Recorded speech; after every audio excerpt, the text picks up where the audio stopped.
Welcome, Miley. I think we'll have more people coming on in just a second here, so just be patient. We'll get started in a minute. Yep, there's Ethan. Just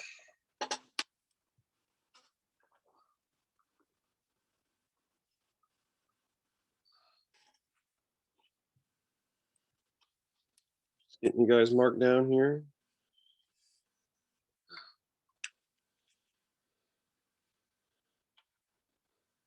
Kinsey.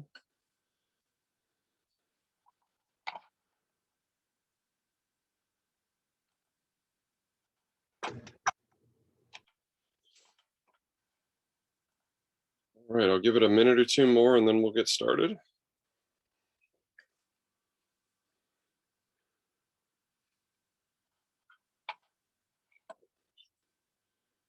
Actually, I probably should just get started. And then as people show up, I'll just mark them down. If you were in fourth block, we covered this already, but if you weren't, we just were getting to this as class ended. But essentially, in in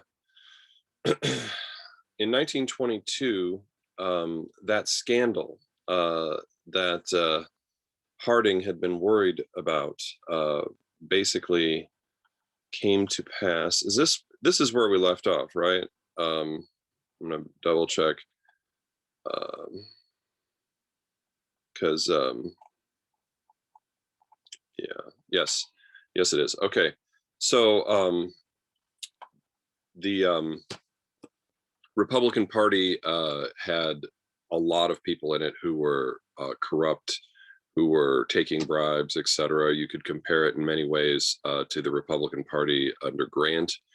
And the Secretary of the Interior, Albert Fall, had been drilling the Navy oil reserve.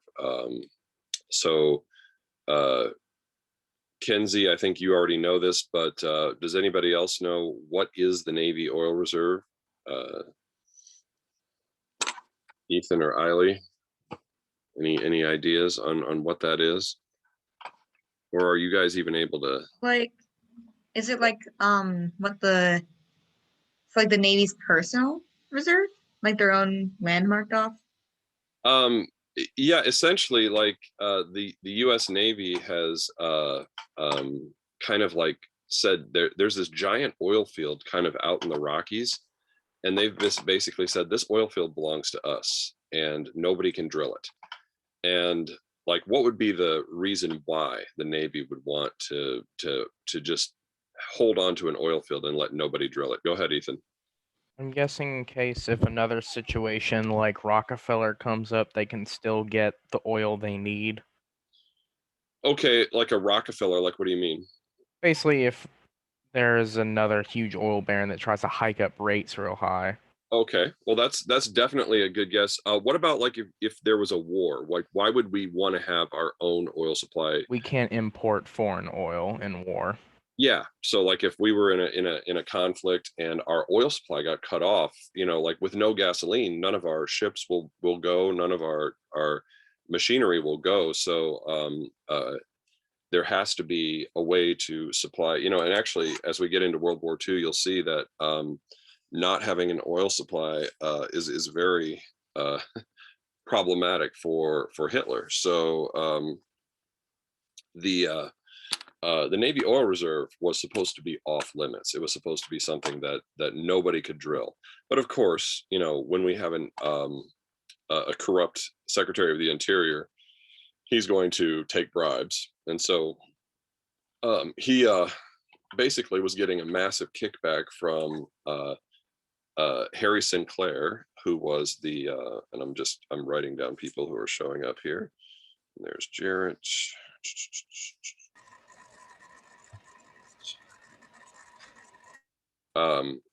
So Harry Sinclair was an oilman who wanted to drill the Navy oil reserve, and so Albert Fall was like, okay, fine. If you do drill it, you basically have to pay me this big bribe. And the Secretary of the Navy, Edwin Denby, was also in on it. And so he was drilling out in the middle of nowhere, out in the wilderness in an area called Teapot Dome, which is in Wyoming. And they thought they would never get caught because nobody goes out there. But somebody did see the oil drilling apparatus, and they basically told investigators, and there was a Senate investigation, and Senator Thomas Walsh basically was the one who kind of got the solid evidence, brought it before a committee that was investigating it, and eventually the entire thing was broken wide open. And I'm just marking down people as they show up. There's Zachary. And essentially, the Albert Fall goes to jail. Edwin Denby goes to jail. Harry Sinclair goes to jail. I'm sorry. And of course, they had to resign as well. But Calvin Coolidge, kind of your straight-laced preacher's kid who was just, he didn't, sit up at night with the poker cabinet. He didn't do any of the stuff that Harding, was regularly involved in. He really had nothing to do with it. So in spite of the fact that a lot of members of the Republican Party were kind of caught up in this, President Coolidge was not. And so that's the Teapot Dome scandal. The Indian Citizenship Act of 1924 is also known as the Snyder Act. And basically, Native Americans had been treated as enemy combatants almost all the way up until this point. They were on their reservations, and as long as they stayed on their reservations and took the government food and allowed their kids to be taken from them and sent to boarding schools, the government, was willing to kind of, not do anything further to them. But at this point, there was kind of a movement to reform the way the government treated Native Americans and to kind of bring them into the American body politic a little bit. And so Native Americans who weren't even considered citizens up until this point were granted citizenship under the federal law that we just named, and that gave them basic protections like protections under the Bill of Rights. And of course, that meant the government had to start treating them better. And the boarding school system, there were reports on it, and the abuses were revealed. And so that basically meant that that practice came to an end, and things start to kind of normalize, and Native Americans become more of a regular part of American society, even though they're still, in large part living on their reservations. All right, there's another person that just joined. All right, so that's the Indian Citizenship Act of 1924. And again, those of you who are in fourth block, you've already seen this, but American football, which is, wildly popular in our country now, began as kind of an experimental thing that college guys were doing, where they were basically just, bored, and they took the game of rugby and they modified it, and kind of, this, very similar to how baseball like originated, where they took the game of cricket and they just modified it, and kind of came up with a set of rules that worked. And it was such a violent sport that players often died in the early days of it. And President Theodore Roosevelt actually almost banned the sport because of this rash of player deaths. And so they had to kind of adopt some protective gear, which at the time, of course, included a leather helmet and a shirt with a little bit of padding in it. But really, it had kind of been just this rough and tumble thing that college guys did. And there were teams, for various universities, but really it hadn't broken out into the public as a really popular American sport, at the level of baseball, until this player came along named Red Grange. And Red Grange was just impossible to tackle. He was just this running back who would, like just go on these amazing runs. And so when the radio announcers were just going absolutely wild as they were describing Red Grange, escaping one tackle after another and just, making his way down the field in these various games, that's what got people wanting to come to football games. And so, of course, football had to, rely on, let me just get this person who just showed up, had to rely on ticket sales to stay solvent as a actual, legitimate business. And so radio and the popularity of Red Grange and just watching him play and just kind of the excitement of watching him play really brought, enough fans to football that it could become a national sport, and the National Football League could be established. So let me just pull up a movie trailer that has, so for those of you who are in fourth block, you've already seen this, but this basically kind of gives you an idea of what the early days of football were actually like. So here is the movie Leatherheads, for those of you who haven't had a chance to see it yet, or here's the preview for it anyway. Let me ask you a question. Do you like playing football? I love playing football. For a special breed of men called Leatherheads, the rules were simple. You hit anybody that comes near. There were no rules.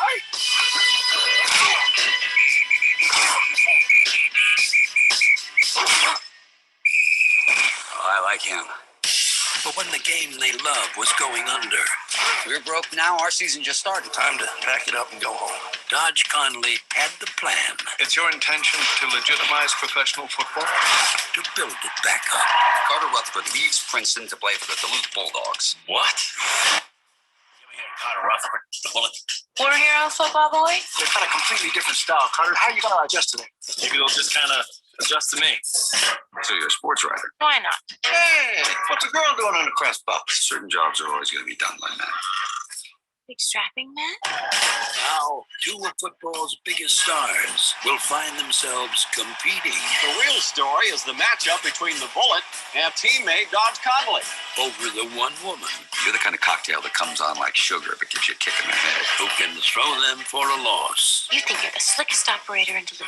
But being the slickest operator in Duluth is kind of like being the world's tallest midget, if you ask me. It's too bad we know each other so well. We might have gotten along. Well, I'll live. Alone.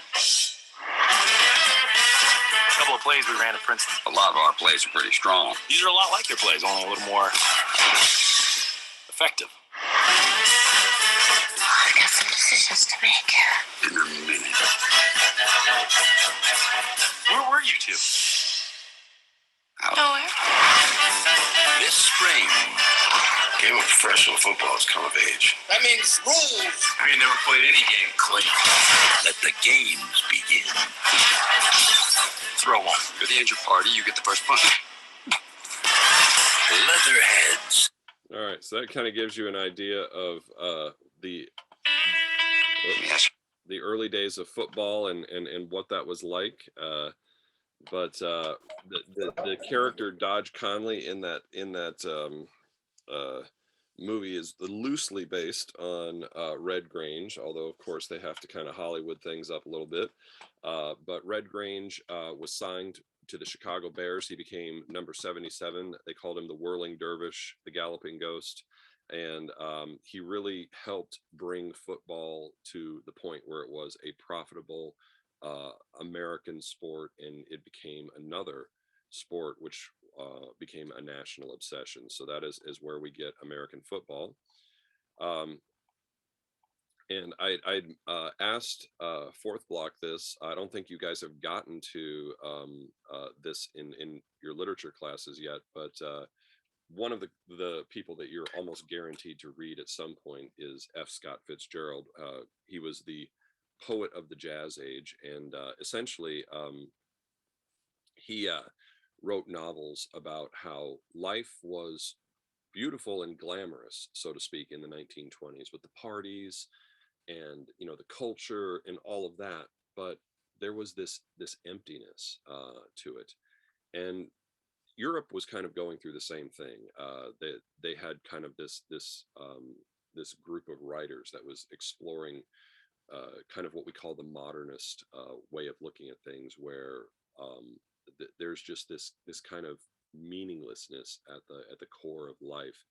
And so many of the really influential writers of the 1920s, who were known as the lost generation, because they kind of were searching for meaning in a meaningless world, so to speak, actually were based mostly in Europe, and kind of ended up writing for American audiences, even though they were spending a lot of time kind of interacting with the intelligentsia over in Europe. So Gertrude Stein really made a mark with the autobiography of Alice B. Toklas. Eugene O'Neill was a playwright, and he wrote dramas like A Long Day's Journey into Night, and comedies like Ah, Wilderness. And then, of course, F. Scott Fitzgerald, wrote classics like The Beautiful and the Damned and The Great Gatsby. And Sinclair Lewis wrote Aerosmith, which won the Nobel Prize in Literature, and Main Street. And of course, probably the most well-known of all of the writers of the Lost Generation was Ernest Hemingway, who came out with some of his first novels at this time, The Sun Also Rises and A Farewell to Arms. So often in these novels, you will just see kind of the promise of life, and then suddenly it gets tragically cut short. And that's kind of like what happened during World War I in a lot of ways, to a whole generation, as young people had their lives cut tragically short by the war. And of course, even more importantly, in our country, poetry really came of age with T.S. Eliot, who actually, even though he was an American, would end up renouncing his American citizenship and become a British citizen instead, to become kind of closer to the avant-garde of British poetry. But he broke new ground with the love song of Alfred J. Prufrock and The Wasteland, which pioneered a new kind of writing style known as stream of consciousness, where it doesn't have complete sentences, it doesn't make sense, but it kind of just follows the way a train of thought goes. Like how if you're thinking about something and it just kind of leads to something else, and it just leads to something else. That's how our brains actually work. And so when you read it at first, it's really kind of hard to follow, but then you really start to kind of get into it. So that, of course, was something that was being used by a very prominent writer in Europe, James Joyce. And so T.S. Eliot became very, very influential, as did Ezra Pound, who wrote the work Cantos, and William Carlos Williams, who wrote the massive epic poem Patterson, and Marianne Moore, who won the Pulitzer Prize and the Bollingen Prize and a National Book Award for collections, Poems and Observations. So that is the modernist school in poetry. And let me get Brady down real quick here. All right. And so that takes us to the world of literature. And I don't know if I have anybody who really is into kind of literature or lit crit a little bit in this class, but really kind of the great groundbreaking American author who really takes that stream of consciousness type of style and puts it into novels is William Faulkner. So if anyone has ever read like The Sound and the Fury or As I Lay Dying, those novels just kind of break completely, with the traditions of the past, and Faulkner is able to kind of really establish a whole new school of thought in literature. Of course, the stream of consciousness writing that he does is pretty different from everything that has been done before. And then John Dos Passos also would kind of break new ground with novels like Manhattan Transfer, which had what he called narrative collages in them. So that is the modernist school in literature. And of course, probably the most well-known of all of the writers of the 1920s to most people in America was not a novelist or a poet, but it was actually a newspaper writer by the name of H.L. Mencken. They called him the American Nietzsche, and he was basically an admirer of the very controversial German philosopher Friedrich Nietzsche, who had pronounced in the late 1800s that, quote, God was dead, which meant that, Europe was ready to just move on without the idea of God anymore. And of course, he's the one who came up with the Übermensch philosophy, the Superman, the man who bends the world to his will. And of course, his probably his greatest work was The Will to Power. And so he's kind of this, this secular hero, even though Nietzsche later went insane. And H.L. Mencken really just made people laugh with his biting wit that he used to kind of describe just politicians and people in general who were, essentially hypocrites. And so here is actually, I have a little thing on his let me gotta find it here real quick. Yeah, this is the actor Oliver Pratt doing a little bit of H.L. Mencken. This is H.L. Mencken's work, The Politician, describing kind of your typical American politician, which I think is still pretty pertinent to what you see today. So here he is, and I'll get your impressions on the other side here. After damning politicians uphill and down dale for many years as rogues, vagabonds, frauds, and scoundrels, I sometimes suspected, like everyone else, I often expect too much of them.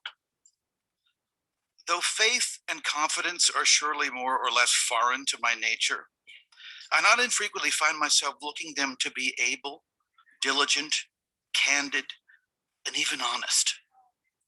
Plainly enough, that is too large an order, as anyone must realize who reflects upon the manner in which they reach public office.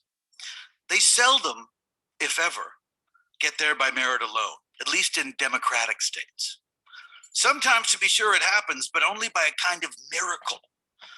They are chosen normally for quite different reasons, the chief of which is simply their power to impress and enchant the intellectually underprivileged. It is a talent, like any other, and when it is exercised by a radio crooner, a movie actor, or a bishop, it even takes on a certain austere and sorry respectability. But it is obviously not identical with the capacity for the intricate problems of statecraft. Those problems demand for their solution, when they are soluble at all, which is not often, a high degree of technical proficiency, and with it, there should go an adamantine kind of integrity, for the temptations of a public official are almost as cruel as those of a glamour girl or a dipsomaniac. But we train a man for facing them, not by locking him up in a monastery and stuffing him with wisdom and virtue, but by turning him loose on the stump. If he is a smart and enterprising fellow, which he usually is, he quickly discovers there that hooey pleases the boobs a great deal more than sense. Indeed, he finds that sense really disquiets and alarms them, that it makes them at best intolerably uncomfortable, just as a tight collar makes them uncomfortable, or a speck of dust in the eye, or the thought of hell. The truth, to the overwhelming majority of mankind, is indistinguishable from a headache. After trying a few shots of it on his customers, the larval statesman concludes, sadly, that it must hurt them. And after that, he taps a more humane keg. And in a little while, the whole audience is singing, glory, glory, hallelujah. And when the returns come in, the candidate is on his way to the White House. All right. What opinion does H.L. Mencken have of your average kind of person in America? Does he respect the intelligence of average Americans or not? Go ahead, Ethan. Well, at least he goes a step before calling them straight dumb. What was his little favorite name that he used for him?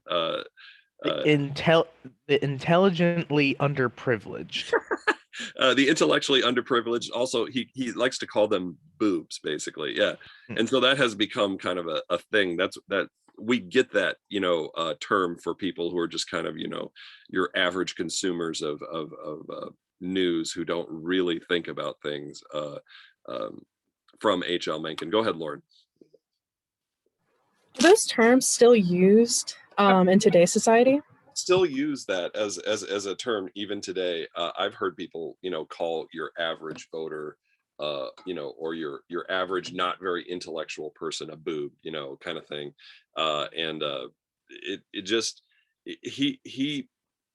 He's really funny, and he's often like is that still an accurate description of politics today, in your opinion? Anyone? What do you think?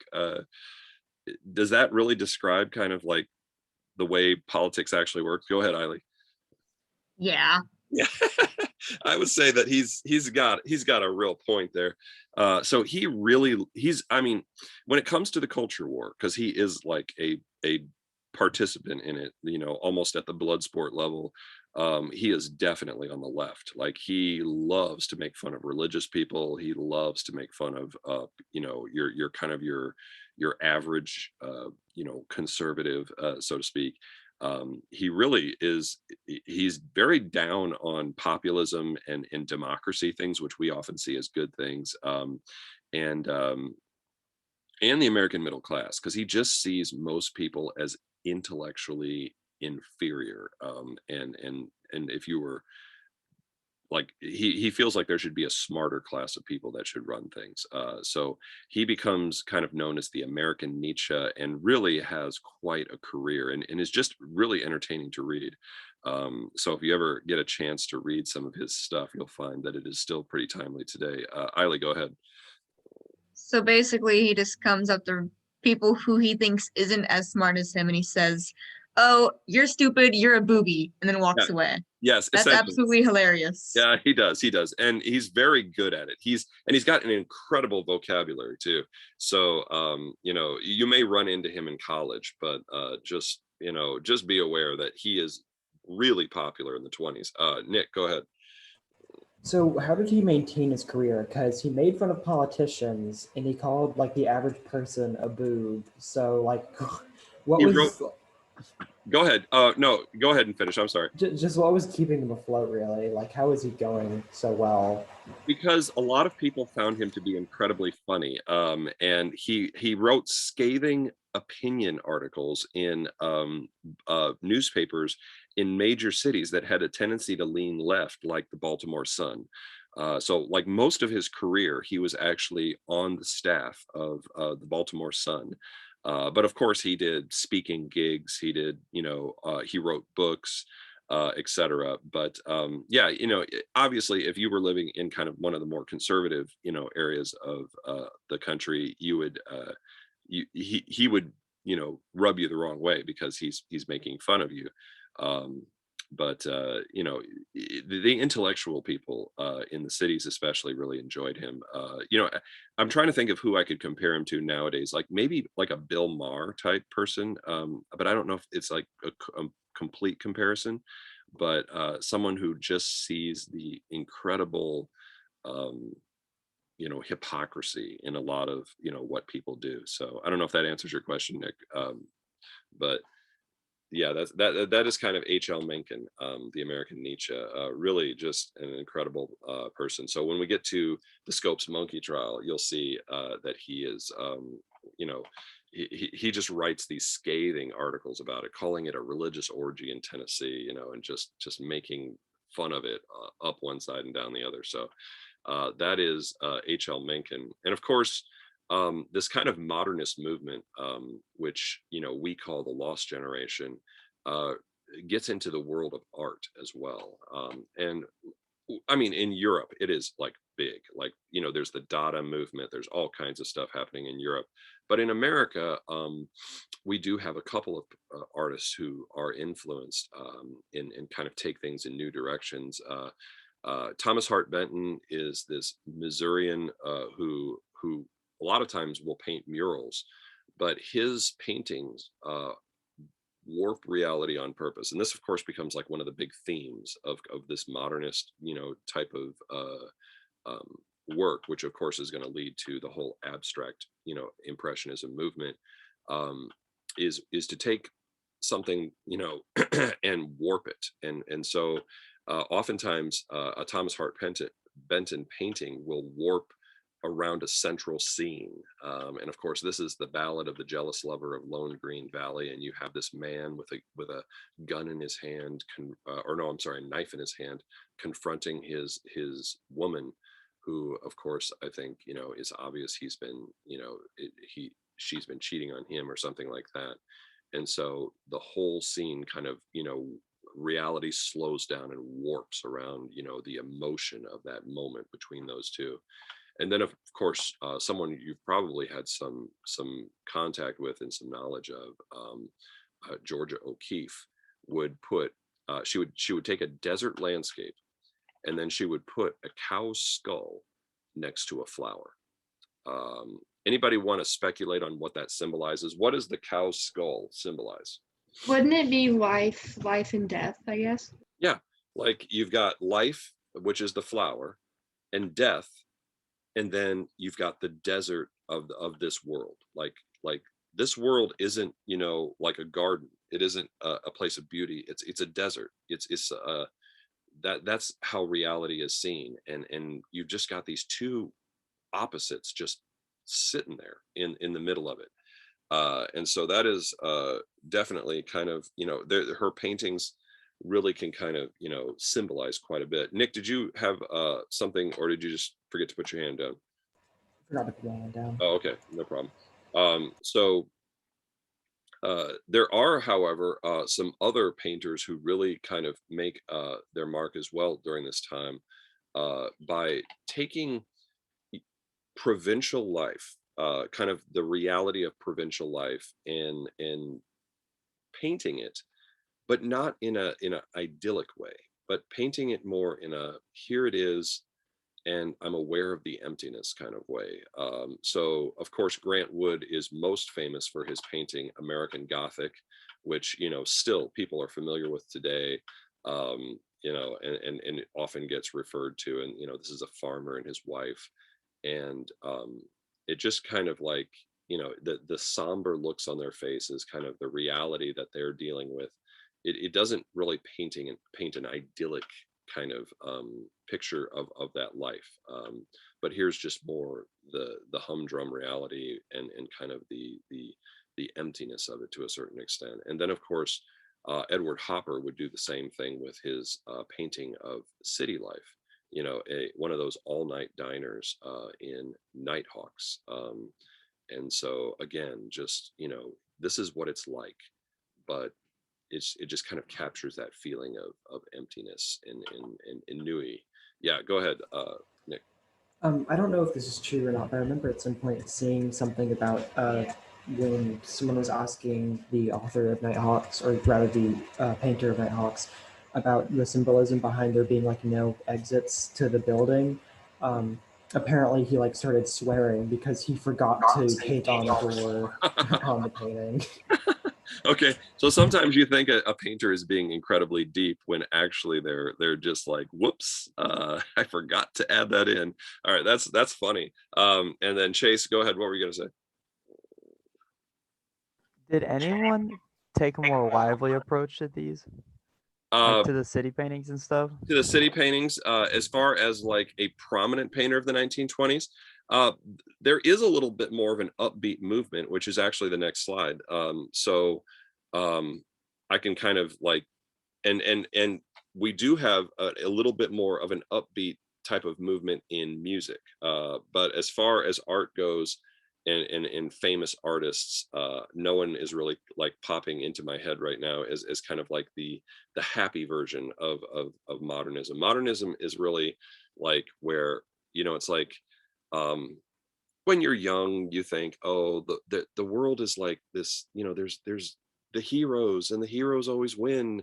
And then you become an adult and you realize, no, actually, a lot of times they don't. And life just has this kind of, I don't know, meaninglessness to it to a certain extent. Now, of course, you know, that's something that people can debate, but people were really feeling that feeling after World War One, because so many you know, promising young lives were cut short for no reason. Like it just, you know, it made no sense.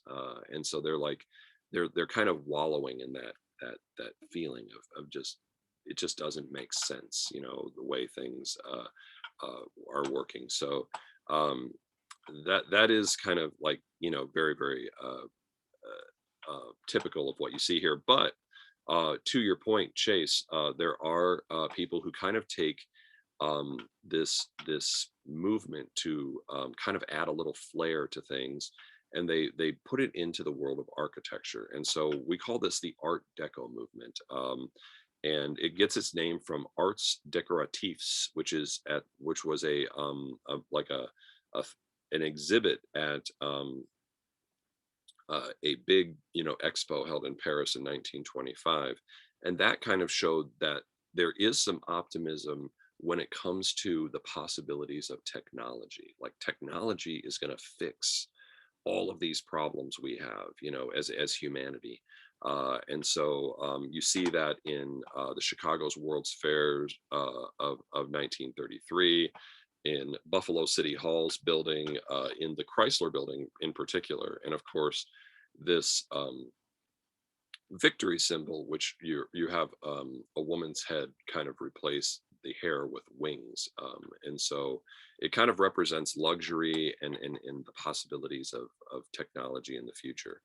And there was a musician who really kind of captured the imagination of the classical musical world to a certain extent, and that was George Gershwin. So I want to play a little bit for you of his Rhapsody in Blue, which is where he is kind of taking the pizzazz of the jazz movement, which is still alive and well and booming at this point in the 1920s, and kind of brings it into the world of classical piano. So here is a little bit of that.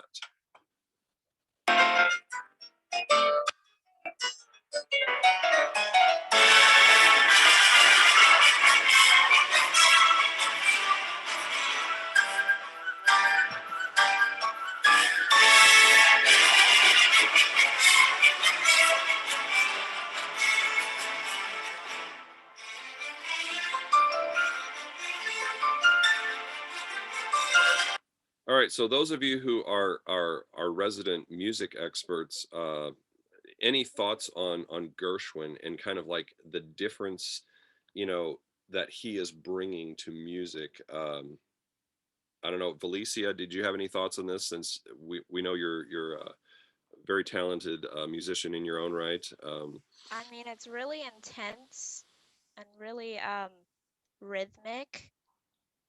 Okay. Overall. Okay. Boyer, any thoughts? It was weird because it was like upbeat, but at the same time it still used like the orchestra setting, which was unusual with that kind of music. And I think it's sad, but I think George Gershwin died pretty young. Yeah, he had which is brain cancer or like some sort of like tumor, I think, like a yeah, because he could have made some really cool music. But yeah. Yeah. And then Kenzie, go ahead. What were you gonna say? Oh, I just wanted to say that fun fact, there was a theater in New York that was named after him. Okay, yeah. He really becomes a very popular figure in the world of music, and his brother Ira Gershwin gets him to make scores for movies, and of course that becomes a big thing for kind of your more classical side artists who end up, you know, kind of joining together with Hollywood and really, you know, making movies, you know, creating that musical background for them, and really, you know, trying to convey emotion through you know, a piano score of some sort. So that is the very talented George Gershwin. Okay, and there's Nathan. I'm just getting people who are showing up here real quick. All right.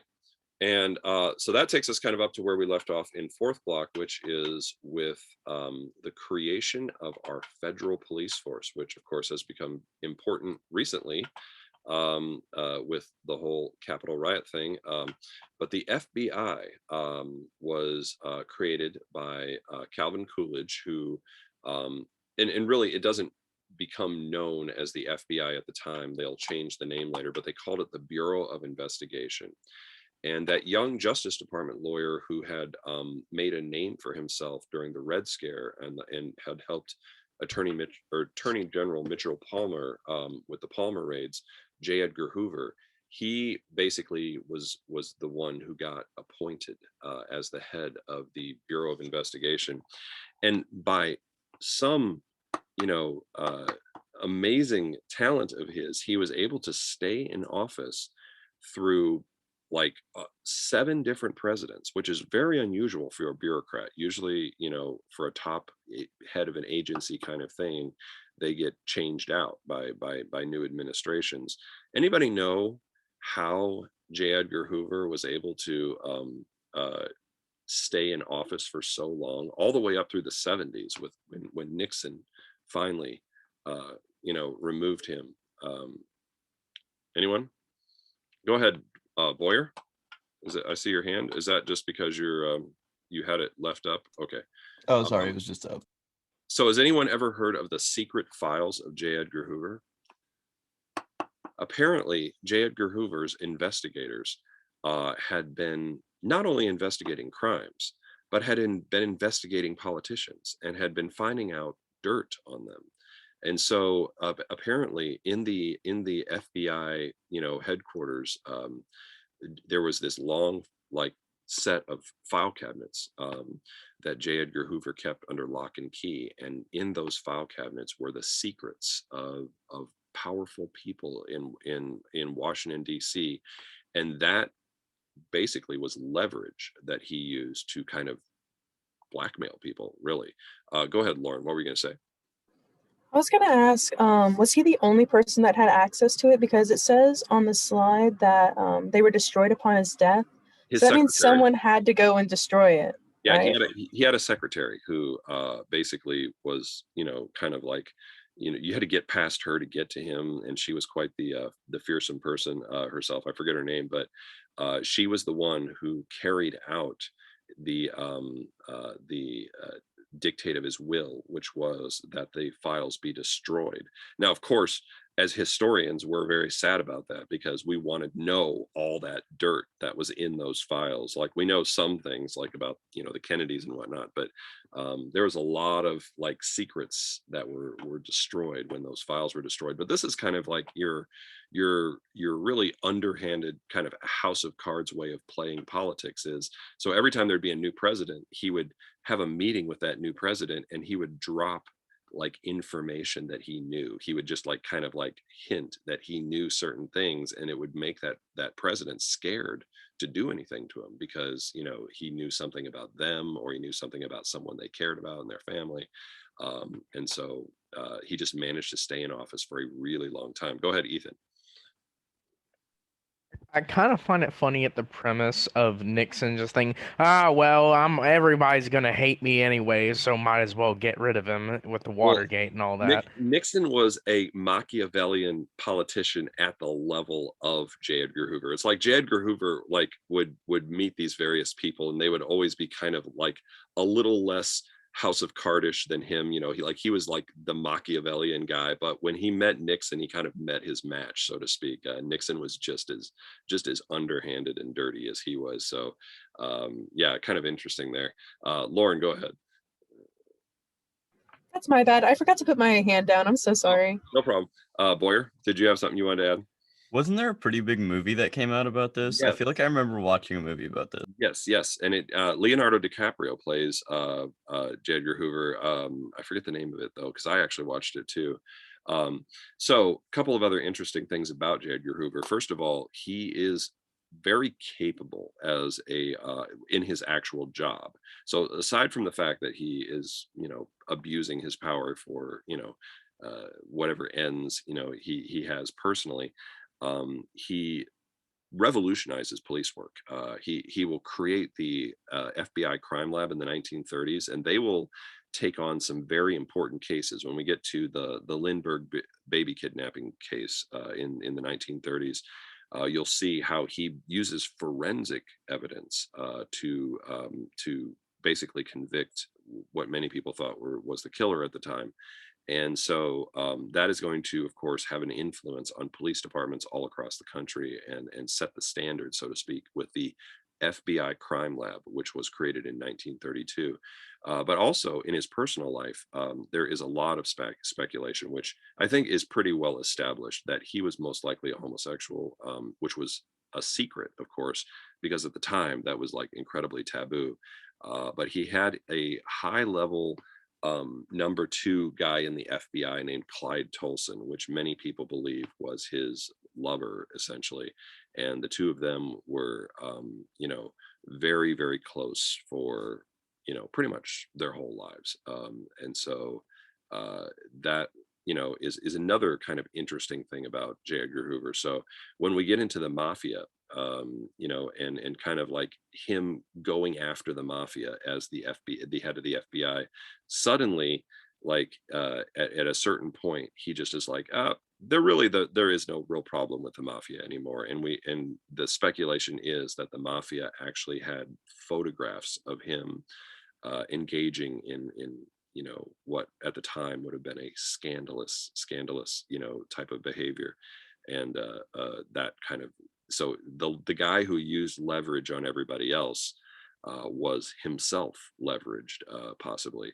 So that is the very interesting story of J. Edgar Hoover, who we will be talking about again and again as we get, you know, further in to various topics like the civil rights movement and the second Red Scare, the one in the 1950s under McCarthy.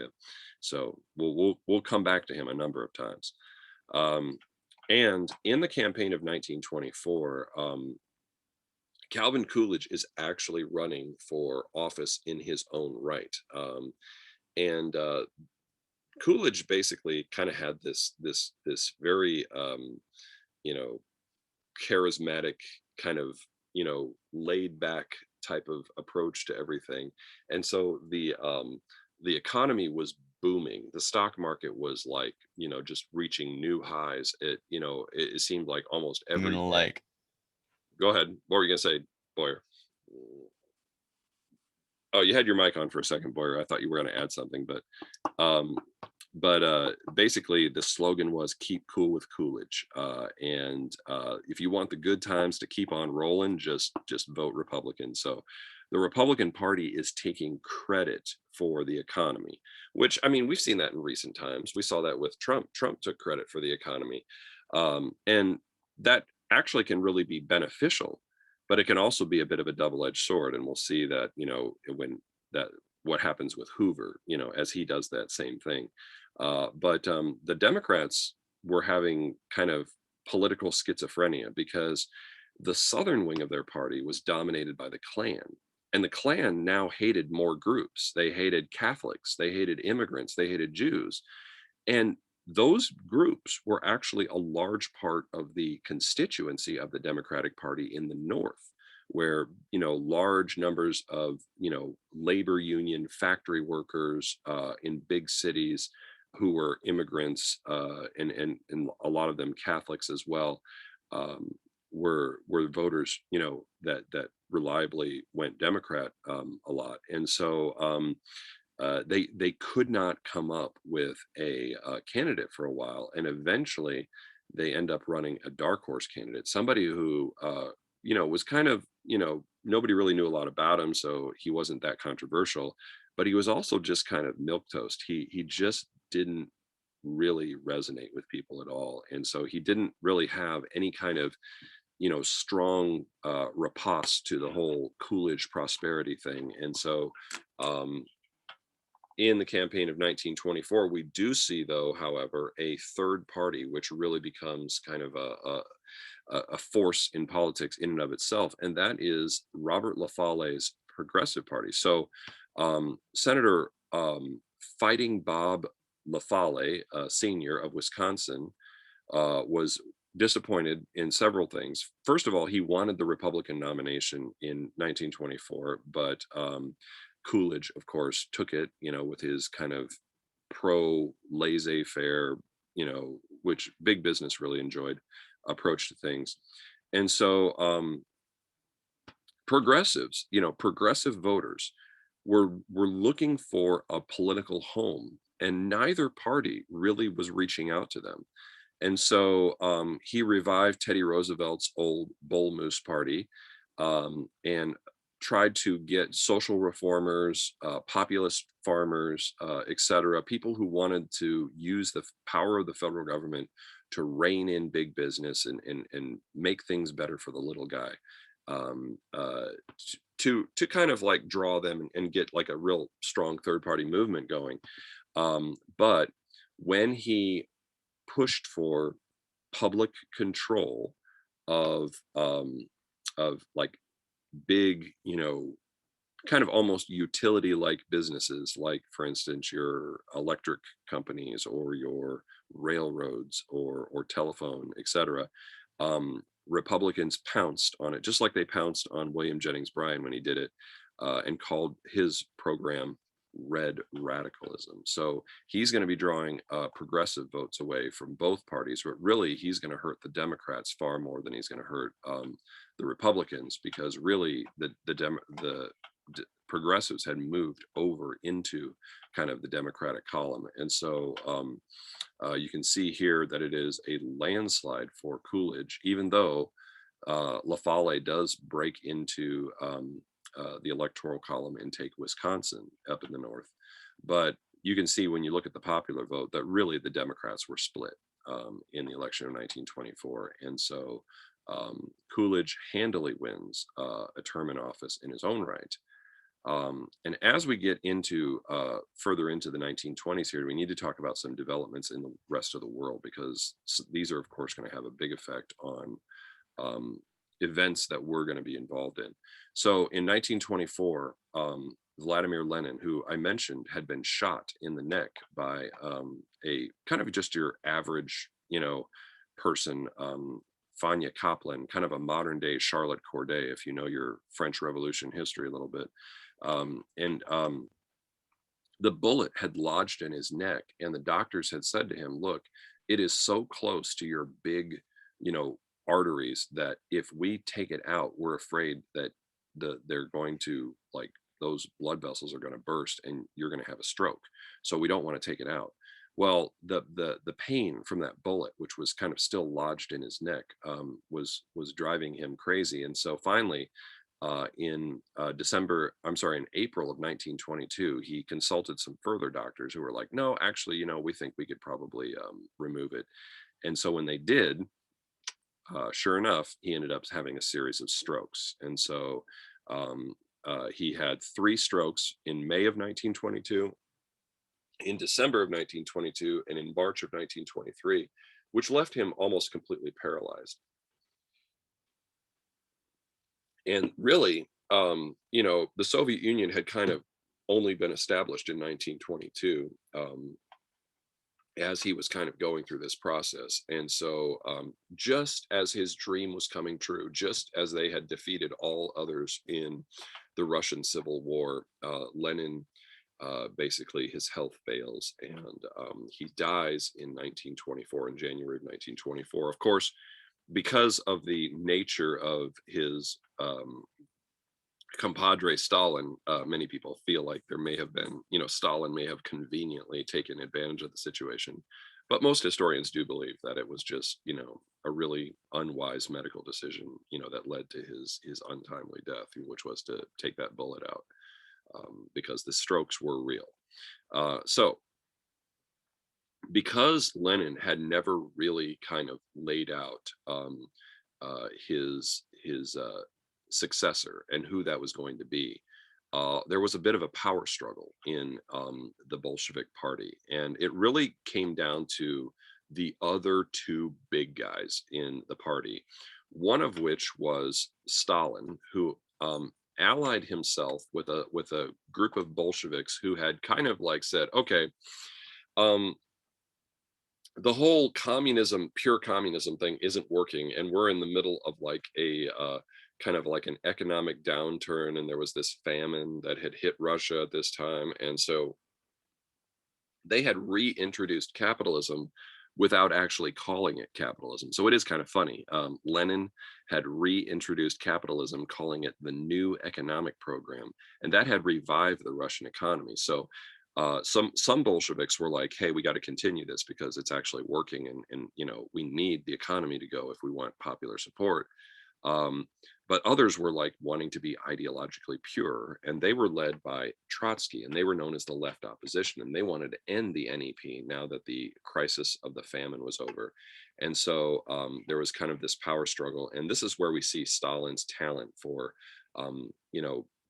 being a manipulator and kind of like always, ending up on the side that wins, really shines through, and he becomes a member of the Troika. Him, Zinoviev, and Kamenev kind of like end up winning this struggle, and Leon Trotsky will end up fleeing the country because Stalin doesn't just play to win politically and then call it good.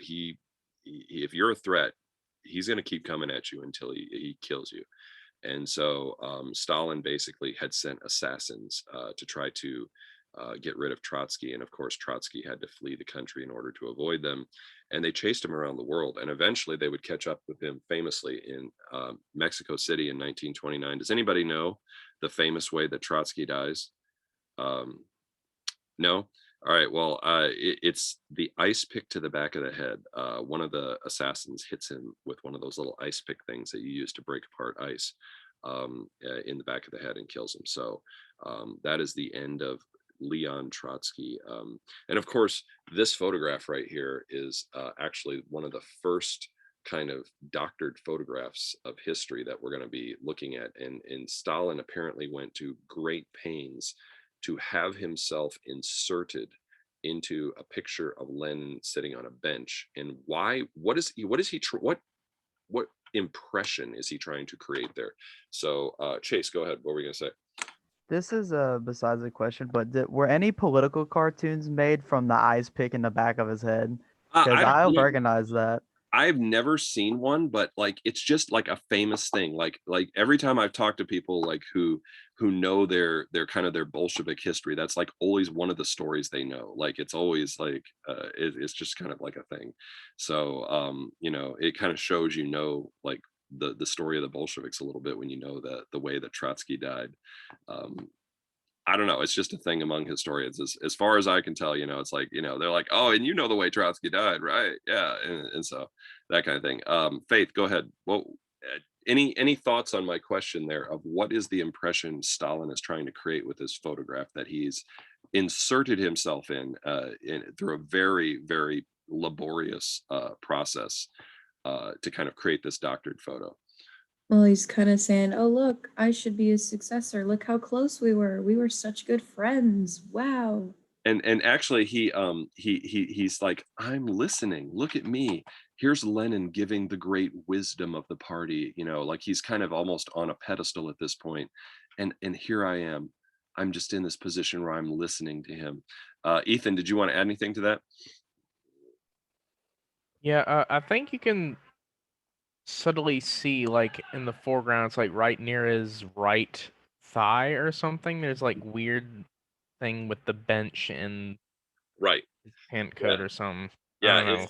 Yeah, this is like when they doctored this photograph, like the process they had to go through at the time. You know, nowadays Photoshop you can do it real quick. Like, but- yeah, you can see the lighting's a bit off in the way he's facing towards Lennon. Exactly. Like, you know, there should be more of a shadow on this side right here. You know, Yeah, notice you can see like that white thing on like Lennon's right. That's sunlight. That's like, arm. yeah, that's kind And of yet he's in front of him.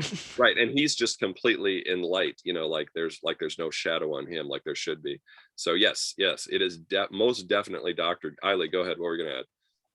So this was like the first photoshopped photo in history. Or You know, reported at least? I'm trying to think if there was any other that is before this that is kind of famous, and I really can't think of one. So I think this may be like your first kind of like fake photograph, yeah, of note anyway.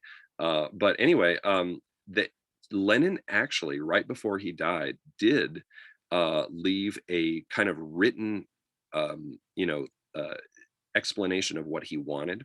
It was called the Testament. And in the Testament, he's like, okay, when it comes to party leadership, do not give the party's leadership to Stalin. He is a ruthless individual who will do whatever it takes to hold on to power. And essentially, that document gets suppressed. Like Stalin manages to suppress it so it's not like available to most of the party members until much later when he has a complete grip on power. So you'll see how Stalin kind of manipulates his way into becoming like the sole dictator. It'll be a process, and we'll come back to it when we get into the 30s. Zach, go ahead. So I tried to raise my hand, but I accidentally left the meeting. I don't know how that happened. It just did. Okay. No problem. So did people notice the Photoshop right away? Or did No, it take like a while to notice? it was a successful you know, it was a successful manipulation, I guess, image manipulation. So like Mussolini, Stalin has a talent for understanding like how to manipulate public opinion and most importantly, the opinion of the top leadership of the Bolshevik Party, which he needed, of course, the support of in order to get a grip on power. So it's not until later that, you know, people, you know, talk about the truth about Stalin. And really, once he gets his grip on power, everybody is super scared and doesn't want to say anything bad about him. And it's not until after his death that people finally start, you know, talking about the dirty things that he did, you know, the suppression of the Testament, the doctored photo, all of that stuff comes out later as it's finally okay, after his successors kind of like distance themselves from him a little bit to criticize him. So that is Stalin, who is going to become more and more influential in the Soviet Union. And of course, we're going to be talking a lot more about him as we get closer and closer to World War II and then beyond. All right, now, during this time, the seeds that W.E.B. Du Bois had planted with his Niagara movement and the NAACP in the North finally were flowering at this point, where there was this movement among the quote unquote Black intelligentsia in America, where they were just kind of all coming up with music and literature and poetry that expressed how they felt about things. Like, what is the Black experience in America all about? And we call this kind of this flowering of literature and music and poetry, we call it the Harlem Renaissance. And it includes, of course, the great jazz artists that we've already discussed, you know, Duke Ellington, Florence Mills, you know, etc. But it also includes some writers, some really important writers. Langston Hughes. I remember reading Langston Hughes in high school, but I don't know if you guys have. But is A Raisin in the Sun sound familiar at all? Anyone? No. Okay. I read that this year actually for Okay. theater. So yeah, I know the whole So story. you know that one. Okay, yes. And that kind of really, like, well, what happens to a dream deferred? Does it does it dry up like a raisin in the sun, or does it explode? Like, kind of like hinting at what would happen with all the frustration that the Black community felt, especially in northern cities where they had hoped for so much more. You also have James Weldon Johnson of the NAACP contributing a lot of important poetry, as did Jesse Redmond Fawcett and County Cullen. And then, of course, you had Zora Neale Hurston, who really broke new ground with her work, Their Eyes Were Watching God, and Claude McKay as well. So really, they focus on kind of the struggle, like when you are a Black man or a Black woman in America, you face additional burdens. Like, obviously you're dealing with the incredible burden of always being, like, rejected all the time due to racism. And so W.E. Du Bois himself is a member of the Harlem Renaissance, because he writes a book called The Souls of Black Folk. And in this book, he kind of captures, like, the way Black people were feeling, where he says, and I'm gonna read a direct quote from him, or it's on the slide here. It says, "One ever feels his two-ness, an American, a Negro, two souls, two thoughts, two unreconciled stirrings, two warring ideals in one dark body whose dogged strength alone keeps it from being torn asunder." And essentially, what is he saying there about the experience of being Black in America? Like, does anybody want to interpret what does he mean by being this two-ness, this being two different people at once? Go ahead, Ethan. Sort of generalized ideas of like the American dream and the American opportunities that's supposed to be given to everyone. And basically there's sort of a tear between reality, what people actually get. Like, basically, as a Negro, obviously you're severely disadvantaged. People don't accept you, people don't treat you right, they don't treat you basically as a citizen as you should be, yet all the out message that the country gives is like, oh, look at this, look how much opportunity you can make. Right. Yeah. The promise of America, and yet it is denied to its Black citizens. And some people have said that it's like, even today, if you're a Black person, you there's two different worlds you live in. You live in kind of a world with fellow Black people where you act one way, and then kind of when you're out in mainstream white society, you act a different way. Like, you're two different people. Like, and the question is, which one's the real one? Like, who's the real you? And how do you claim an identity in a country that won't let you be who you are, sort of thing. And so that, of course, is still something that is front and center in American culture with the Black Lives Matter movement, and people trying to come to grips with, like, what is it, that white people do to Black people culturally, and how do you undo that? How do we kind of, like, get away from all that weight of history that's there, even not necessarily just with the really horrible parts, with the racism and the Jim Crow laws and the lynchings and the riots and the massacres, but even just kind of in the small ways, that African Americans were constantly slighted in society, and always kind of had that second class status.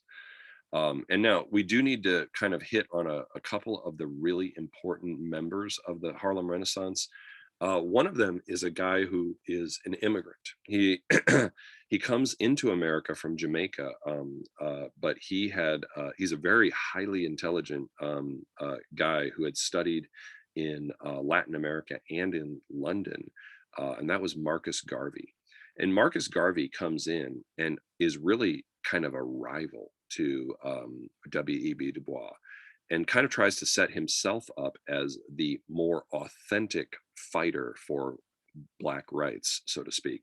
And he creates his own civil rights organization, kind of as a rival organization to the NAACP. He tries to say, we'll bring the NAACP into this umbrella organization, but it's called the UNIAACL, the Universal Negro Improvement Association and African Communities League. And what he does is he tries to basically kind of wage a cultural war of Black culture versus white culture. And so he says to Black people across America, and especially in the big cities in the North, in the quote, back to Africa movement, that, you know, why don't we go back to our African roots? Why are you giving your child a name that is a European name? You know, like, why don't you give them an African name, you know, and celebrate the African side of your culture and your heritage? Why are you dressing like a white European? Why don't you celebrate, you know, African forms of dress, etc. And so he really kind of created this more radical wing of the civil rights movement, which was like, you know, rejecting white mainstream culture. And he actually did, you know, kind of follow up on the old, you know, colonization thing we talked about under James Monroe, the American Colonization Society, where they wanted to establish, you know, kind of an outlet where former slaves could go back to Africa. He had kind of like, you know, revived some of that as well. And the American authorities saw him as a threat. They saw him as someone who was radicalizing the Black population in America. And so they were looking for an opportunity to kind of do him in, kind of like similar to what happened to Jack Johnson. And in 1929, they claim that he was committing mail fraud, which is where you try to deceive people through the US Post Office. And of course, if you do that, the feds have jurisdiction, and he was deported. So again, it wasn't, they weren't going to try to prove a criminal case as much as they were just going to say, hey, you violated the terms of your immigration, you know, status, etc. So we're going to deport you back to Jamaica. So he was deported in 1929. Ethan, go ahead. I'm kind of surprised that they went on mail fraud and didn't just say, you came to the country illegally, go out. Yeah, well, I mean, if we were going to get into the legal intricacies, it would take a while. But yeah, it's you know, just any kind of thing. Means like, it's like, thank God he's an immigrant. And it's just like with Jack Johnson, you know, Jack Johnson didn't really violate the Mann Act, you know, but they made it seem like he did. So it was kind of one of those sort of situations. Now, another highly intelligent member of the Harlem Renaissance was an actor, someone who was into theater, by the name of Paul Robeson. But Paul Robeson was a Renaissance man. He was a polymath, someone who was good in a number of different fields. He was a brilliant man, and basically, you know, you could say he is exceptional as an athlete, as an actor, as a singer, as a cultural scholar, as an author, as a political activist, and as a social humanitarian. So basically, he attends Rutgers at age 17, graduates his high school valedictorian, and then attends Columbia University Law School after his undergraduate, and graduates with a law degree.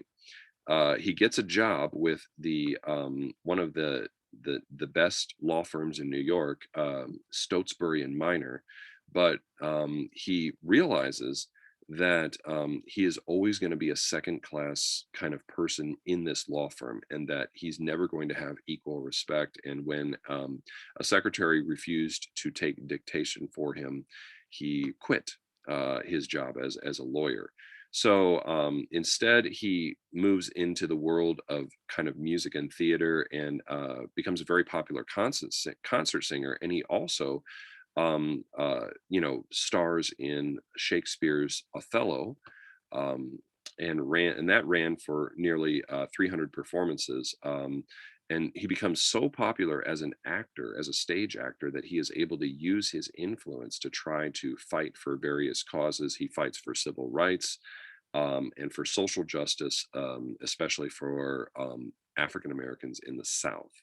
And so, of course, he's going to, meet some opposition from white culture as a result of that. But he's just another one of those really prominent members of the Harlem Renaissance that really kind of uses their influence to try to make things better for his people.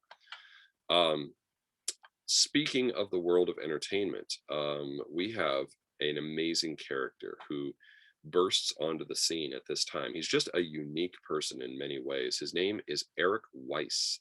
He's from Hungary, and he had eloped with his true love and Beatrice, and they had basically kind of come to America full of dreams. And he started out trying to do magic tricks because he was a very skilled kind of like, and he was into magic and stuff like that, doing card tricks and stuff. But he realizes that there is actually something that will draw audiences even more than card tricks, and that is escape. So he becomes the first great escape artist in the world, starting with handcuffs and then moving on to straitjackets and other things. So here's just a little bit of kind of like the amazing story of Harry Houdini. But before they started searching for real jobs, the Houdinis hit the road again to fulfill old contracts. Destiny was waiting for them in St. Paul, Minnesota. There, they put on the old act: card tricks, hand magic, the handcuff challenge, the metamorphosis trunk. A man sitting in the front row was fascinated by the passion of Houdini. He was Martin Beck, a vaudeville talent scout.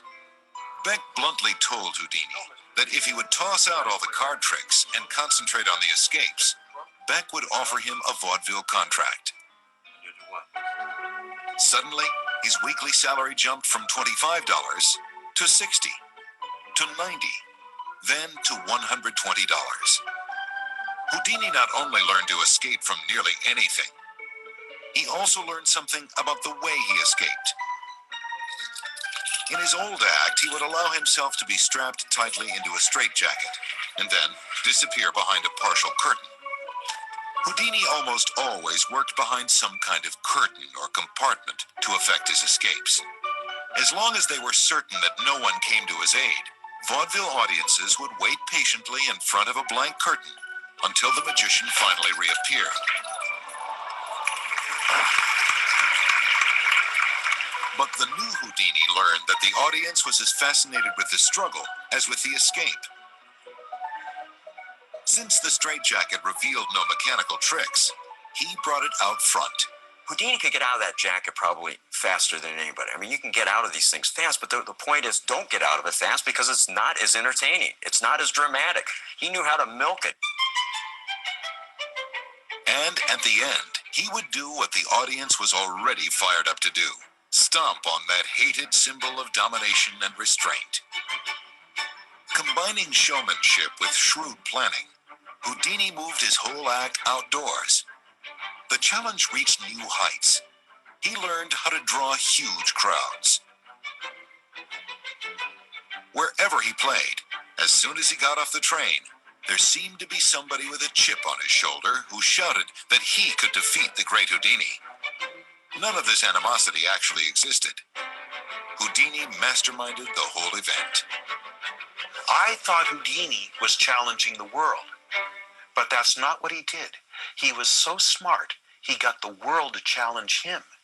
So that every time you see a Houdini challenge, it's Bloomingdale's shipping department wants to challenge Houdini to get out of a packing box that we make with 3-inch screws with, Houdini accepts. What the public didn't know was that Houdini or his assistants were allowed several hours alone with the box before the stunt took place. Some theorize he replaced a board with a door. Others think he hid picks or tools in crevices. No matter how fast he actually escaped, He didn't surface until everyone on the shoreline was in a panic. And the box looked as though it had never been opened. Okay, so that kind of gives you a little bit of a picture of his death-defying stunts, but essentially what drew people. Go ahead, Eiley. I just had a question about it. Yeah. Do you think there were a lot of people who thought, like challenging Houdini, they thought they could do the same thing and ended up dying? There probably were people who tried to imitate him and did end up dying, you know, because like he really was placing himself in imminent danger of death. Like it's not like nowadays where it's all like an illusion, you know, and whatnot. Oh, like he really could die in any one of these stunts. And using a combination of athletic ability and just incredible like you know, like understanding of how mechanical things work, etc. He was always able to get out of these death-defying situations. But and it just, you know, I'm sure there were imitators who probably perished trying to do what he did. Kenzie. Oh. Oh, I'm sorry. Go ahead. Go ahead. Eiley, did you have anything Oh. else you wanted to say? Yeah, I was gonna say, according to the slide, despite being able to escape everything, it looks like he couldn't escape appendicitis. Okay, we're gonna get to that. We're gonna get that's it. That's the story, for you guys. Yeah, so we'll get to that in just a bit here. So Kenzie, go ahead. What were you gonna say? I was gonna say, to answer your question, like what drew people in, it was like oh, is he gonna die? If Right. I'm there to see it, I can go tell everybody about it. Right. And if he does survive, then I can tell people about it either way. So It's like we have a morbid fascination when we're watching Yeah. like a life and death situation. Like, it's like when there's an accident on the road and everybody just slows down because they have to like the they need have to know, because everybody's nosy. right. Everybody has to just gawk at it and just look and stare, you know, because it's like, you know, life and death, you know, and so he really was a master of drawing people in. Go ahead, Olivia, what were we gonna say? Now, obviously, people loved this when it was going on, but Yes. was there like people out there who thought this wasn't acceptable or anything like that? Did people hate on it? I mean, he did have his critics, but he was actually more of a hater on other people than they were on him. So I was about to actually, you're anticipating something I was about to get to. So I'll get to it in just a second. But just so you guys know, he like one of the most famous escapes that he had wasn't a death-defying escape. It was actually at Scotland Yard over in Britain, and this was one of the ones that made him that made a name for him, so that when he came back, like, you know, he was in the newspapers and then people wanted to go see him. But he had Scotland Yard had developed like the unbreakable handcuffs, like no criminal could ever get out of them. You know, they had been specially designed by the top engineers. And they said to Houdini, like, you know, Mr. Houdini, we just want to see how long it takes you to try to work your way out of this. And we you know, we understand if you can't do it. So we'll be back in a couple of hours. They had handcuffed him to a pole, you know, like that went from floor to ceiling. And so he's like, oh yeah, don't leave, let me join you. And he had actually broken out of the handcuffs while they were still talking to him. And you know, he just had this incredible gift for understanding how mechanical things operated. Like, I think if he had been like, you know, in a later day and age and had tried to become an engineer, he would have been absolutely brilliant. But you know, he just took all of these various talents that he had and he kind of combined them together. Now, I don't know if okay, so this is kind of to what Olivia was asking. He really did not have much respect for other people in the profession who weren't as real, so to speak, who were more fake. And he loved to expose people who were psychics or who were, you know, mediums who were supposedly talking to the dead. And it was a hobby of his to just basically hate on those people and to like expose how they did stuff as fake, because, you know, like he really was like the real deal. He was really putting himself, you know, in life and death situations. And he actually was, as a part of his road performance, I don't know if you've ever seen this, like people still do this nowadays, but like, you know, somebody will like clench their ab muscles, like when they build up their core to a point where like you can tighten up your abs, in your torso to the point where someone could punch you in the stomach, and it was like they would hurt their hand rather than hurt you, like I think there's something called the body shot challenge that people were doing, where they would like try to body shot somebody and they would just clench their abs. Well, he did that, and that was like a regular part of his performances, and it was just because he was like just an incredible athlete. And one day, I think he was up in Canada, I think it was in Toronto maybe, he was doing that, but he didn't realize that he had developed appendicitis. And so when a person from the audience came up and punched him in the abdomen, and he did his thing where he tightened up his abdomen, it caused his appendix to burst. And so he ended up, having all of his organs infected, and then he died from appendicitis. So it was a very sad way to see him go, because of course he could have had a much longer and much more illustrious career had it not been cut short by that tragedy. But that was kind of the story of the amazing Harry Houdini, just a very unique individual in the 1920s. Now, we live in the capital of country music. We live in Nashville, and Nashville is where country music was born. And it was in the 1920s when a radio host named George D. Hay, this guy right here, came to the radio station in Nashville, Tennessee called WSM. And he was on the radio at night, kind of as the host. And on Saturday nights, he would play some folk music, some music from fiddlers who had taken like European instruments and had kind of added like almost like a Scotch Irish kind of like twist to it, and had kind of developed their own little dances and whatnot. Kind of we call this folk music or bluegrass or things like that nowadays, but he played a fiddler by the name of Uncle Jimmy Thompson on the radio, and he got all of these calls. Like they were like, play more of that old time music, man, that old time music was great, can you play more of that? And so he realized that there was a real kind of hunger among the public to listen to this folk music. And so he went out and kind of investigated it and realized that in a lot of those small towns, people would take a barn, and there would be a fiddler, and the fiddler would fiddle, and like everybody would have to kind of dance to the fiddler's tune. And there would be someone who'd be like this judge who would judge who was doing the best job in the dancing and all that. And it was just a thing that was happening in these rural communities. And so he basically created a stage show out of it.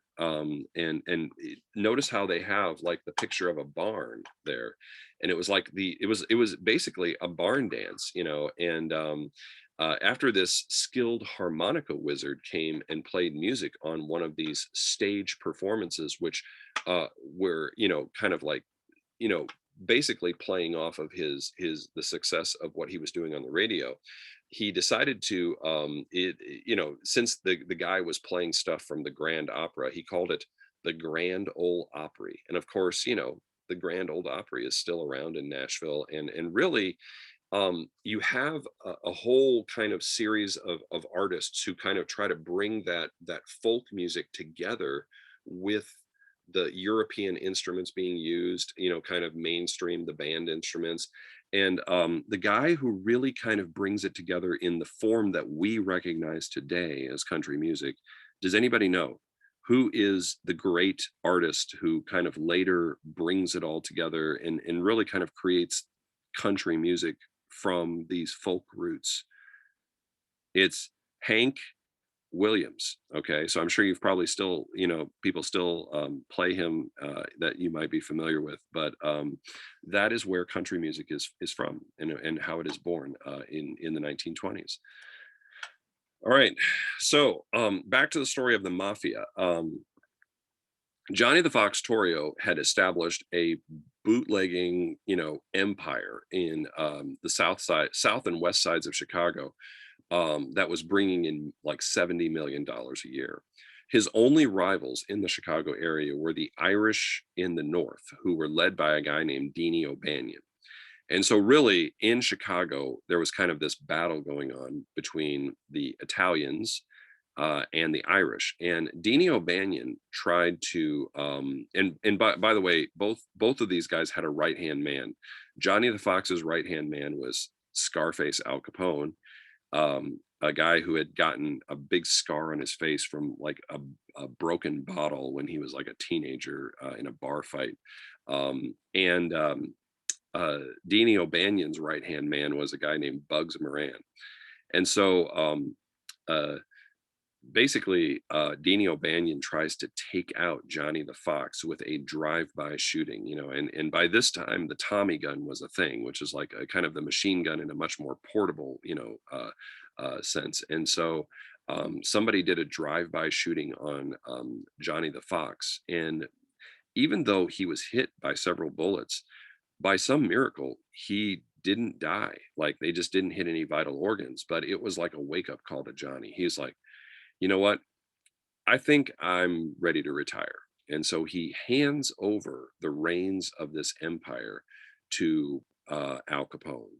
And Al Capone's solution to every problem is massive amounts of violence. And so, of course, to get revenge for the hit on Johnny the Fox, he puts out a hit on Deanie O'Banion, and this one succeeds. They kill Deanie O'Banion, and this, of course, is going to bring Bugs Moran into power as the head of the Irish gangs in the North. And the war between the Italians and the Irish in Chicago just reaches like epic proportions. Like Al Capone, you know, had guys like literally in broad daylight, you know, having running gun battles, you know, from cars with Irish gangsters, and over 500 gangsters die in this war between, you know, the criminal elements in Chicago. Now, Al Capone did bribe people, but for the most part, he killed people and intimidated them. And so the local police and the mayor were so intimidated by Capone that like they would not do anything to like upset him.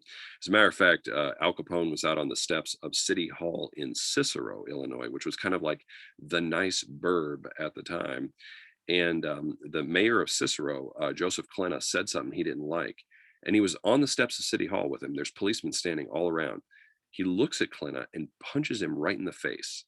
Clenna like falls down the steps, like he rolls down the steps, and all the policemen who are standing there are so scared of Capone that they all look in the other direction. None of them dares to say anything to Capone, because he'll not just kill you, he'll kill your family. He'll, you know, he'll destroy your entire life. And so Al Capone is essentially kind of the kingpin of Chicago, and is trying to wipe out his smaller but fierce rivals, the Irish. So we'll come back to that story in a little bit, but I want to contrast his way of doing things with a guy who becomes prominent in New York.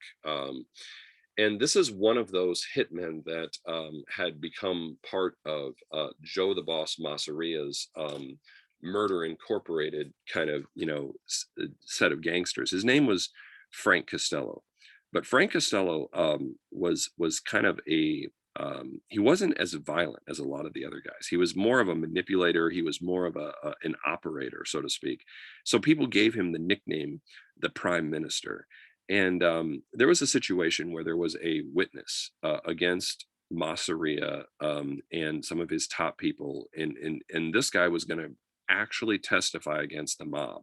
So the police were like super excited, and they were going to protect him by basically putting him on a floor of a hotel, which was entirely like, it was the top floor of a hotel. The entire floor was full of policemen. Like the police just basically rented out the entire floor, and they had him kind of in the midst of that. And they were like, you know, I don't care if, you know, Masseria brings an army of hitmen, they are not getting past the police. This guy is going to testify. And Masseria was getting ready to go in with just guns blazing to get this guy. And Frank Costello's like, look, let me handle this. And he's like, okay, I'm going to give you like 24 hours.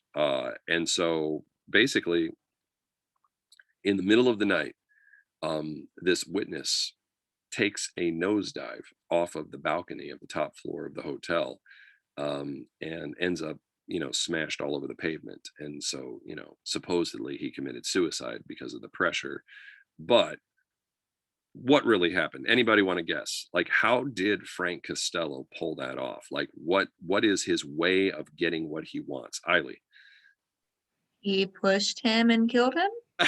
You mean he snuck up there all by himself on a whole floor of policemen and Perhaps. and pushed him? Okay, Perhaps. that's a theory. All right, all right. Lauren, what's your thought on that? Lauren, I don't know if your mic's working because we're not hearing anything. So, yeah. Try. I'm gonna go to Kenzie and then see if you can get your mic working because I can't hear you. Kenzie, go ahead. What was your thought?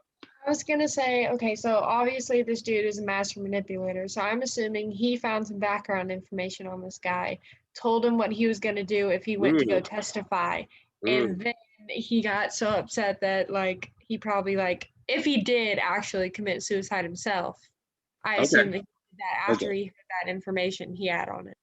He was suicided. Okay. All right. So, Lauren, are you able to talk yet? Is your mic working yet? Nope. He put something in the chat. Yeah. Okay.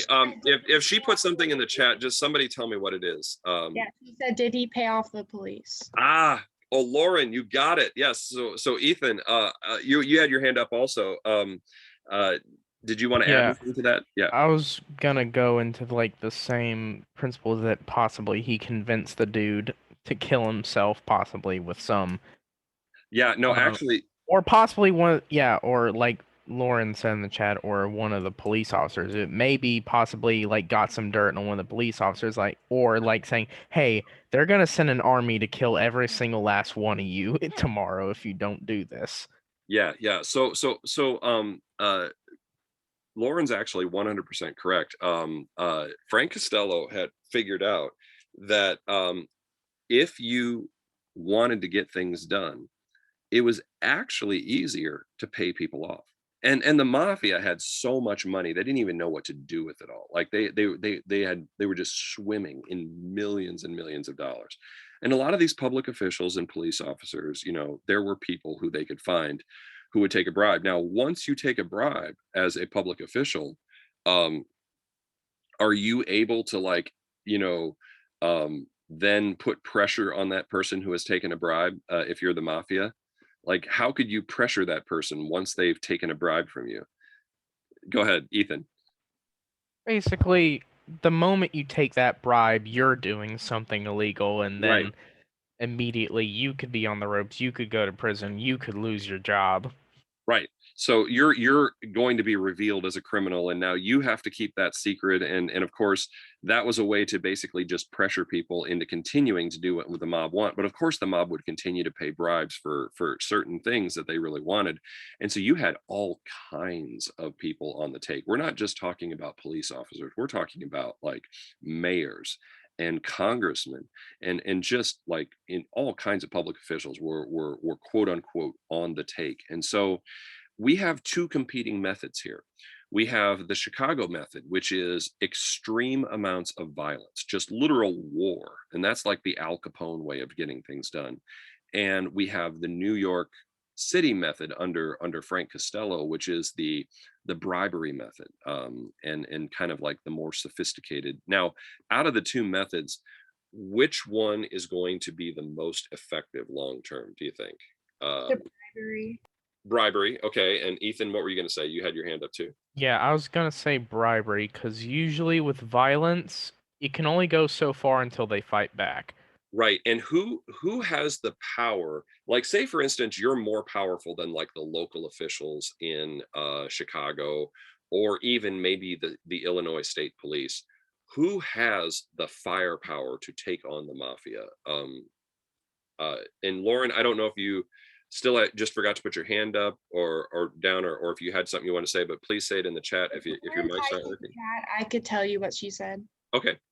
Did she put something in the chat? Okay. Zach, you haven't had a chance to say much, so go ahead. What were you going to say? I would say that the military would be able to take them down. Okay. I mean, and the military is like the most extreme, kind of version, but you're on the right track. And Ethan, did you want to add anything? Yeah, maybe that newfangled FBI could do Yeah. something. The feds. Yeah. So eventually, if you are violent enough long enough, you are going to draw the attention of the feds. And that, of course, is an organization that even the mafia just doesn't have the wherewithal to stand up to really forever. So you're going to see what happens to Al Capone. There's a reason why we know Al Capone's name so well, and it's because he is going to go down in a spectacular way. So it's because he draws too much attention to himself with his methods. So we'll come back to that. But the mafia in New York becomes more sophisticated under Costello, and they learn to fly under the radar.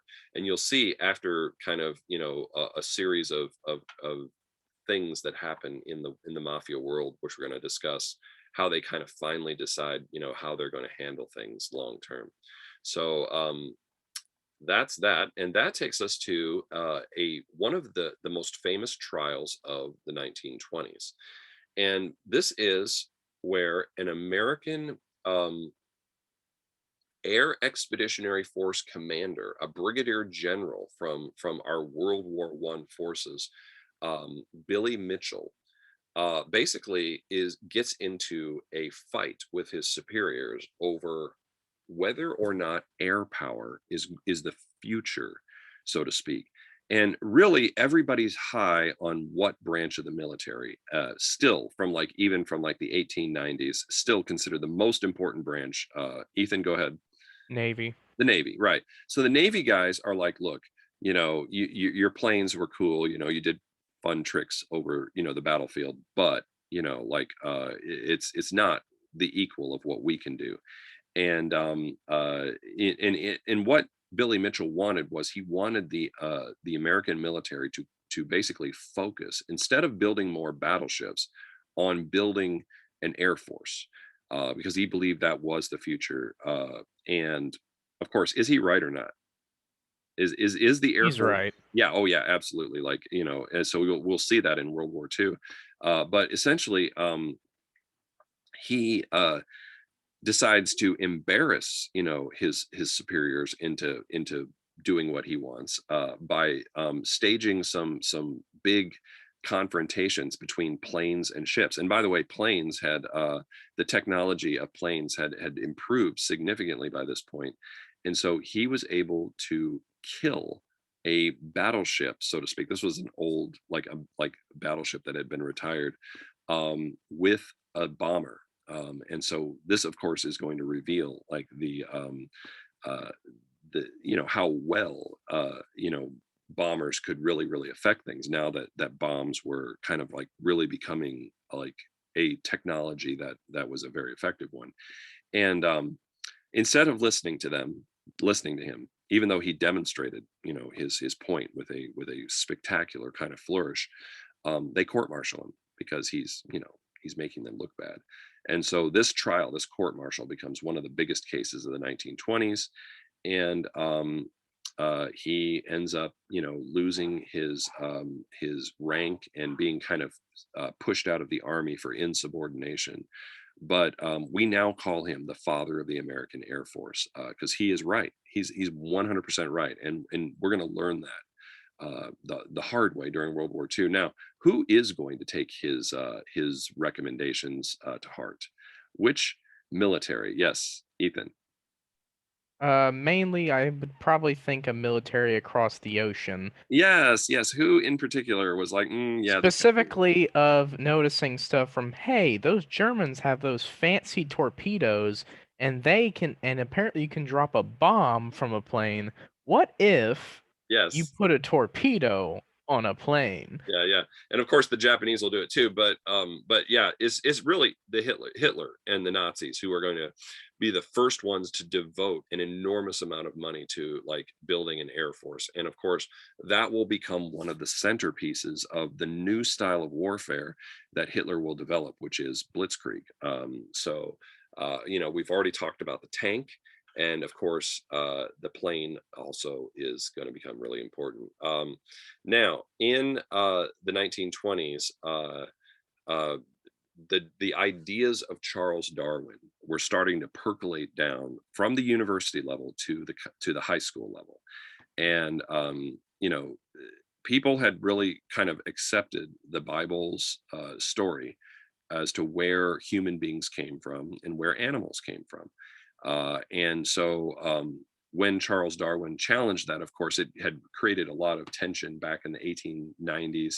Now it was creating tension in high schools.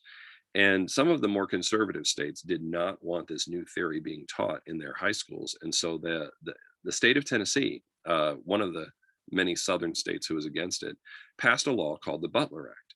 And the Butler Act basically said that if you taught evolution in high school, it would be illegal and you would be fined and possibly jailed.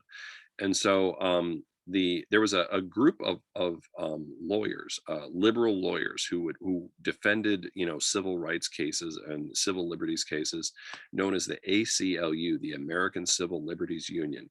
And they basically saw this as Tennessee throwing down the gauntlet. And so they decided to offer that to defend any person who was willing to break the Butler Act. They're like, we'll defend you for free. And so there's a sleepy little town on the way to Knoxville called Dayton. I don't know if anybody's familiar with where it is. It's kind of like out in the boonies a little bit. But there were some business leaders in Dayton who were, their businesses were struggling along, and they're like, boy, somebody's eventually going to break this law in the state of Tennessee, and there's going to be a big old trial and everything.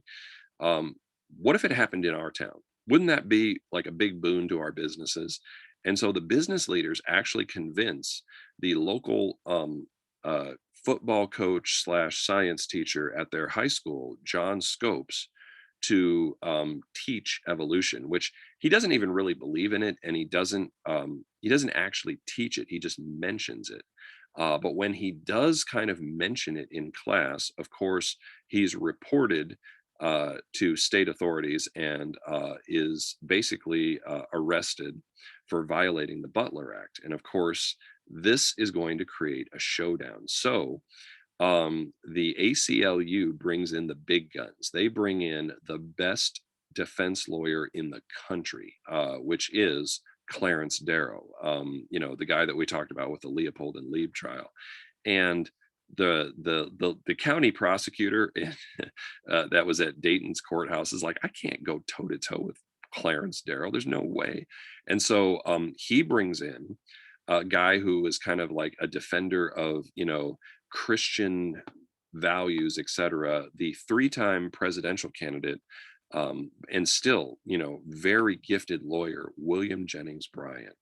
And so this was going to be a battle of 2 of the best lawyers in the country over an issue which everybody wanted to know, like who's right, is it the creation side or is it the evolution side? And so there was so much interest in this trial that the courthouse couldn't hold all the people who wanted to come. So they actually had to move the trial outside. So if you look here at this picture, you can see they're actually holding the trial outdoors, and there's a huge crowd of people who are there. And of course, H.L. Mencken is writing about it and, and trying to make the religious fundamentalist side look bad.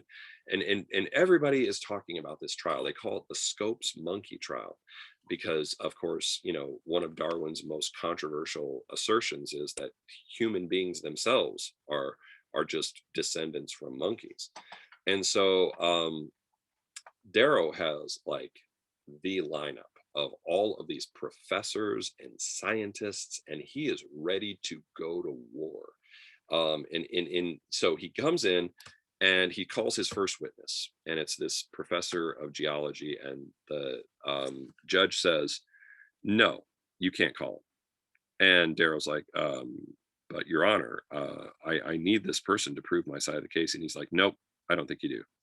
And so the judge was actually kind of not wanting this Darrow to come in and just win this case, some city slicker from the north coming in and winning a case in Tennessee, kind of making creation look bad and stuff.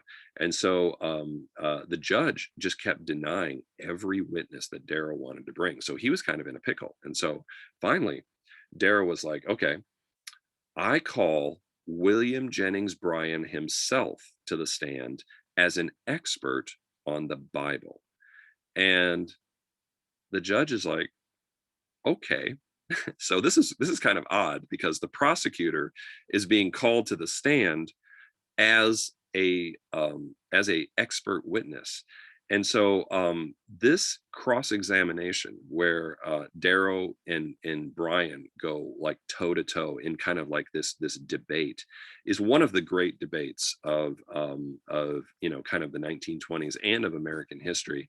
And in the movies, because there's like a Hollywood movie of his called Inherit the Wind, they make it seem like Darrow just destroys Bryan. But if you look at the actual trial transcript, it is actually more of a kind of a close match, I guess you could call it, between the two of them. But anyway, at the conclusion of all of that, John Scopes is convicted because he did teach. I mean, it was obvious he did break the law. He did teach evolution, and the defense team is unable to succeed in their attempts to get him off of the charges, and he has to pay $100 fine. So that is the Scopes monkey trial, which kind of really brings the whole creation evolution battle into the culture war that is going on in the 1920s between the left and the right. Now, Clarence Darrow is going to then go on to make a name for himself up north when he defends a black man who is on trial in Detroit, Michigan. I'm sorry. Wait a minute. I'm just making sure I'm remembering this right. Yes, in Detroit, Michigan. And he actually had bought himself a house in a white neighborhood it's kind of like in a suburban area of Detroit. And he was a doctor. He's a medical doctor. He had worked his way from a bellhop all the way up through medical school. His name was Ossian Sweet. And, he was just trying to make a comfortable existence for his family. But a black family moving into a white neighborhood was just too much for a lot of the white residents. So they basically kind of surrounded his house. And his brother Henry was over at the house at the time. And the two of them got the guns out because they were basically going to try to defend themselves. And when some people tried to break down his front door and get into his house, he and his brother basically opened fire, and they killed one man and injured another. And so they were both on trial for murder before an all-white jury. And I mean, all-white juries never gave black men the time of day. Like, they always convicted them. And there was racism was alive and well in the North. The Klan was at the peak of its popularity, and it looked bad for the Sweet brothers. But Clarence Darrow took their case and came in and made a passionate argument that a man's home is his castle. This is what we call the castle doctrine and just kind of tried to get the jury to see that, you have to look beyond race here. If somebody breaks into your home and threatens your family, you have a right to defend yourself. And so in just one of the most unbelievable kind of stories of the 1920s, an all-white jury actually acquitted both of the Sweets, Ossian and Henry, in the Sweet trials. And this again just added to Clarence Darrow's resume as one of the greatest lawyers ever in American history. So that is the Sweet trials of 1925. And that takes us to the world of baseball. Okay, so baseball, we've already talked about how popular it had become, but really in the 1920s, it reaches a whole new level of popularity as people want to go and see the games again because they're listening to the radio and they're hearing about certain athletes who are just amazing. And the New York Yankees had basically built an all-star lineup. In one of the greatest trades in history, they had acquired a slugger from the Boston Red Sox named Babe Ruth. Now, anybody, what anybody know their baseball history well enough to know like why do Red Sox fans call like there's a superstition about what happens to the Boston Red Sox because they're stupid enough to trade away the greatest slugger in all of baseball history. The curse of the anyone know this one? All right, well, it's called the curse of the Bambino, where because they called Babe Ruth the Great Bambino, because he was just hitting home run after home run after home run. He was like breaking records for home runs every year, and so basically they said that the Boston Red Sox would never win a World Series because they were stupid enough to trade Babe Ruth away, and that the curse of the Bambino was finally broken when they won in 2004. But yeah, he was making all-time records, but there was another teammate of his who was actually more consistent in terms of like his batting average, and was also hitting lots and lots of homers and would have been a big star had he not been on the same lineup as Babe Ruth. He would have been like the standout guy, and that was Lou Gehrig. And does anybody know what does Lou Gehrig also become famous for later? Yes, Zach, our resident doctor here. Yeah, that's why I raised my hand. Yes. He gets a disease and it ends up getting named after him. Yeah. Called Lou Gehrig's disease or ALS. ALS, yeah. So ALS is a disease where you slowly lose control of your muscles, your nerves, in your muscles. You know, you kind of slowly lose control. And so he basically contracts this disease, and because he is so famous, and I think it's genetic. I'm not exactly sure how ALS works, but the disease takes on his name. But they called Lou Gehrig the Iron Horse, and of course they called Babe Ruth the Great Bambino. And really, Yankee Stadium was built based on the popularity of people just wanting to come and see Babe Ruth play, because before they were playing at the Polo Grounds, you know. So really, baseball takes on an entirely new level of popularity and whatnot, and big stadiums are built all across the country based on people wanting to come and see these guys play. Zach, did you have anything else you wanted to add? Because your hand is still up. I just forgot to put it down. Oh, okay, no problem. Ethan, go ahead. What were you going to add? I'm guessing this was around the time when ticket scalping also became a big thing. You know, I'm assuming that's the case. I don't know for sure. I mean, I know some baseball history, but I don't know the minutia well enough to know that. But I'm sure that was probably the case. Like, you know, you buy a ticket and then you sell it, you know, for more later. That would seem to make complete and total sense that people would be doing this at that time. So that is the story of Babe Ruth and Lou Gehrig. And that takes us to a very important Supreme Court case.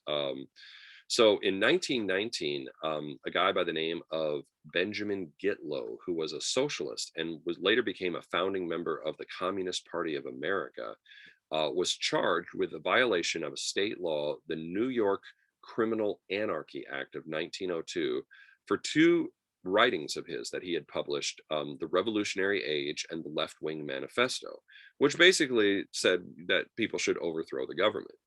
And so he basically was, you know, arrested and jailed under this New York state law. And his lawyers claimed that the state had violated his rights to substantive due process.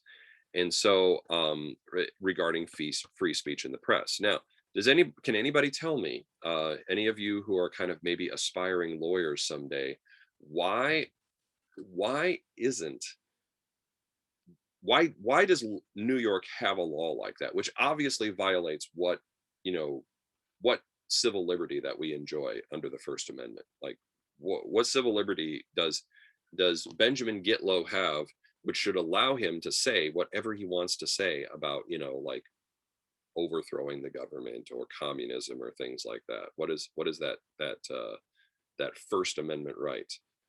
Freedom of what? Oh, come on, this is an easy one. Anyone? Freedom of speech Freedom and of press. speech. Yes, freedom of speech. Okay, so why does New York get to make a law that violates freedom of speech? Go ahead, Ethan. I think, didn't we already do a slide about this? It was like determined as like in concern of national security. Well, okay, like allowed. You're thinking of Schenck, and Schenck had to do with the feds arresting. So that was when the federal government arrested Schenck for violating the Espionage Act of 1918. But this is not a federal case where a federal law is being broken and you're being arrested under a federal law. This is a state case. So Eiley, what's going on here? Why can New York do this? Like, why can they have laws that shut down free speech? Is it because freedom of speech is all right unless it like hurts something in some way? Unless it's Okay. harm. Yeah, this is a little bit of a tough question. I mean, it's a tough legal question. Yeah. Basically, the answer is because of kind of federalism. The Bill of Rights only applies to the federal government. It doesn't apply to state governments. And that was actually established by the Supreme Court in a case that we talked about way back early on, Barron v. Baltimore, which was the case with the guy who had the boat, you know, or I'm sorry, the dock in Baltimore, and then they kept filling in the harbor with sand, and then his dock was useless, and he tried to say, hey, you know, eminent domain, you owe me money, and they said, nope, no, we don't, because states are not bound by the Bill of Rights, and so the Supreme Court actually reverses itself here, and it says, you know what, we are going to, quote, incorporate the Bill of Rights against the states in this particular instance. So in Gitlow v. New York, the Supreme Court incorporates the freedom of speech protections that people have in the Bill of Rights against the federal government, also against state governments. So now states had to respect people's freedom of speech. And this is going to become a trend, actually, as the court is going to, you know, individually incorporate various parts of the Bill of Rights against the states. And the one part of the Bill of Rights, does anybody know what amendment does not get incorporated against the states all the way up until like the 2000s, which is because it, of course, is so controversial, having to do with people being able to defend themselves, but at the same time, the government wants to regulate that. Which amendment doesn't get, this is just to see if anybody knows this, having to do with your ability to defend yourself against possible intruders, etc. It would be the Second Amendment. So the Second Amendment doesn't get incorporated against the states all the way up until McDonald v. Chicago, which you know is a pretty recent decision. But yeah, most of the Bill of Rights has since been incorporated against the state. So this is a very important case in that regard. And we have another American who sees the future. And this is the future, not just in terms of, you know, military applications, but also in terms of exploration and science. And we have a kind of a professor who, and a researcher at Clark University named Dr. Robert Goddard. And Goddard is basically trying to reach higher altitudes than any plane or any Zeppelin or a hot air balloon had ever reached before. And he was doing it with something he had developed called the rocket. And so he, you know, actually ended up getting ridiculed for his work, by the New York Times and the scientific establishment here in America, but he wrote a book called On Reaching Extreme Altitudes. And when people reviewed his book, they were like, this guy's off his rocker, etc. And so the United States Army did not adopt his technology. But again, just like we've talked about before, what particular country and what particular leaders saw the possibilities? Yes, Ethan. Hitler and the V2 program. Yep, Hitler. Well, the V1 first, and then the V2. The Yeah, V2. yeah. So the V2 will be the first true rocket, but the Nazis once again are going to kind of see that this technological innovation is really important, and that is going to become their V weapons program, which of course is going to give us the whole age of rockets and missiles, and eventually take us into outer space. Yes, Olivia. I'm just curious, why would the Army refuse it? Was it just because it was too new and they didn't know much about it, or? Yeah, I mean, really, and essentially they were kind of relying on the scientific establishment in America, where the scientific establishment in America is like, oh, this guy is full of it, his theories are all stupid, et cetera, et cetera. So when he, got ridiculed by his fellow scientists, and this often happens in the world of science, someone comes up with something new that kind of challenges everything, and then all the people who are kind of part of the old establishment are like, feel threatened, so they fight back against it. And so, Goddard basically, faced that same kind of criticism. So he is the father of rocket technology. And of course, there's still a saying, you don't have to be a rocket scientist to figure that one out. But that is the story of Dr. Goddard. Yes, Nick. They were like the New York Times was saying how the rocket wouldn't work in space because of the vacuum. When was like the whole vacuum theory like implemented, or when people started theorizing that? Was it like a long time ago, or is it like recently within this era?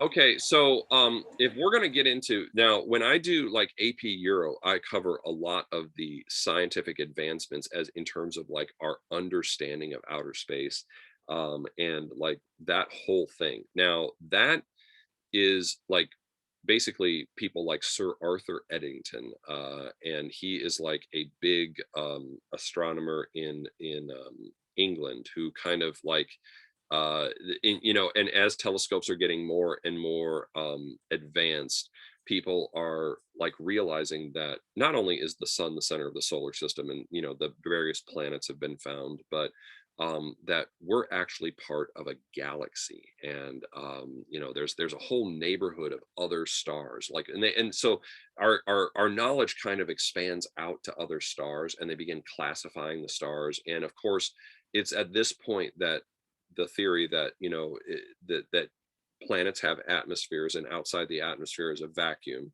that becomes kind of like accepted part of scientific theory.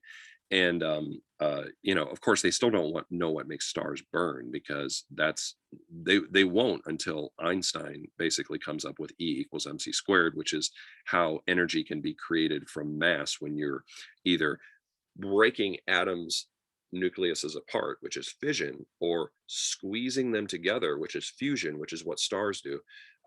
So what they did was they classified stars, like like this is a blue giant, or a red giant, or a yellow star, kind of a stable star like our sun, or a white dwarf.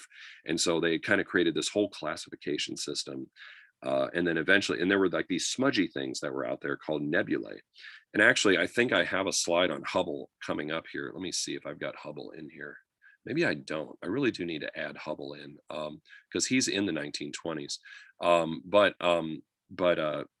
So this is actually an excellent question. I'm really glad you asked it, because that means I can kind of like go into that a little bit. But eventually, there will be this Indian scientist named, he's from India, named Subramanian Chandrasekhar. And Chandrasekhar will go to Oxford and will basically say, well, if I'm doing my calculations correctly, there are objects which, once they collapse, like once gravity gets so strong, they should collapse into a black hole.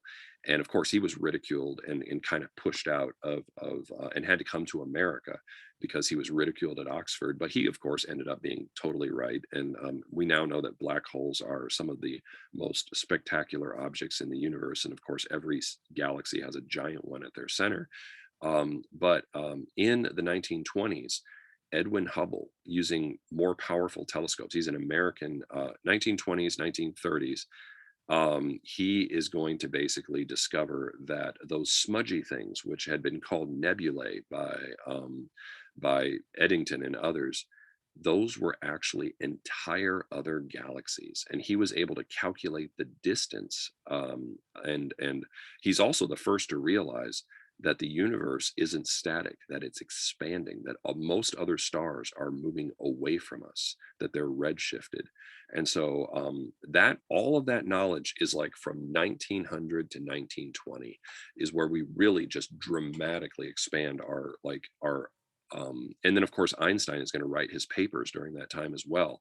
And so that's when, you know, the scientific world will become aware of, you know, nuclear fusion and you know, E equals mc squared, and so we'll know what makes stars burn. And so all the kind of secrets of the universe are kind of unlocked, so to speak, during that time. And then of course in the 1940s is when a Belgian priest by the name of Georges Lemaitre will actually propose the Big Bang theory, which will then become accepted science as people, you know, kind of look at it and test it and whatnot.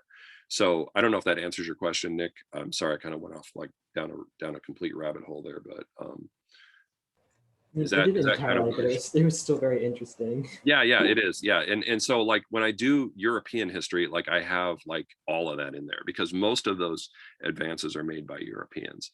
And so, but I just dawned on me that Hubble's not in here and he needs to be. So maybe he is. Maybe I'm not looking far enough down. And then Ethan, go ahead. What were you gonna say? Oh, yeah, I was saying like I was about to leave the meeting in a minute, though it seems you are gonna probably get to the stock market crash. Yes. By the end of this, so yes, make sure. I've been writing a bit ahead, so I made sure to like. Okay. Cover it, but I'll still check over the Zoom meeting. Yeah, definitely. Because if you're going to take the AP, this is stuff you've got to have in your head. So like, I just. Oh, I thought I told you I wasn't. Oh, you're not. Taking You're the not. AP. Okay. Well, okay. If you, all right, if you're a history nerd like me and you just want to know, how about that? I mean, yeah, I still make sure to get notes. It's just. Yeah. I mean, and that's not a bad thing. I'm just kind of crunched for time around. I totally get it. Time of the year. I know people are like multitasking and doing other things. It's not ideal for any of us, obviously. We're just trying to get it done for people who are taking the test. You know, it's just the way it is. So yeah, so that is Dr. Goddard, and that takes us to a brand new era in Hollywood, because the tech wizards have basically figured out how to sync up a motion picture projector, a kinetoscope, with a phonograph, a record player, and they are able through what is known as Vitaphone technology, which was pioneered by Western Electric in these kind of Vitaphone theaters that they created to create the first talking movies. And so the first talking movie, which debuts in 1927, is The Jazz Singer with Al Jolson. And of course, what do you notice about this? What's the unfortunate truth about the first talking movie? It stars somebody who is what? Anybody see my arrow here? Like using blackface. He's in blackface, yeah. So that's a white actor in blackface, but you know, celebrating kind of the whole you know, it wasn't like, you know, meant to like completely make fun of African Americans, but it was more, you know, kind of like looking into, you know, the world of jazz. And of course Warner Brothers was the one that came up with that. But a lot of the silent movie actors and actresses actually had their careers come to an end because they couldn't transition over. Like, for instance, the beautiful Greta Garbo, who was like, you know, one of the great silent film actresses. She actually had a really thick Swedish accent, so you could barely understand her when she talked, you know, on camera. And so her career just took a nosedive. And so, but others would come, of course, and take her place. And the flappers, you know, and that movement were really getting popularized through the Hollywood, you know, which was becoming a new form of mass media in and of itself. So Yes, Faith, go ahead.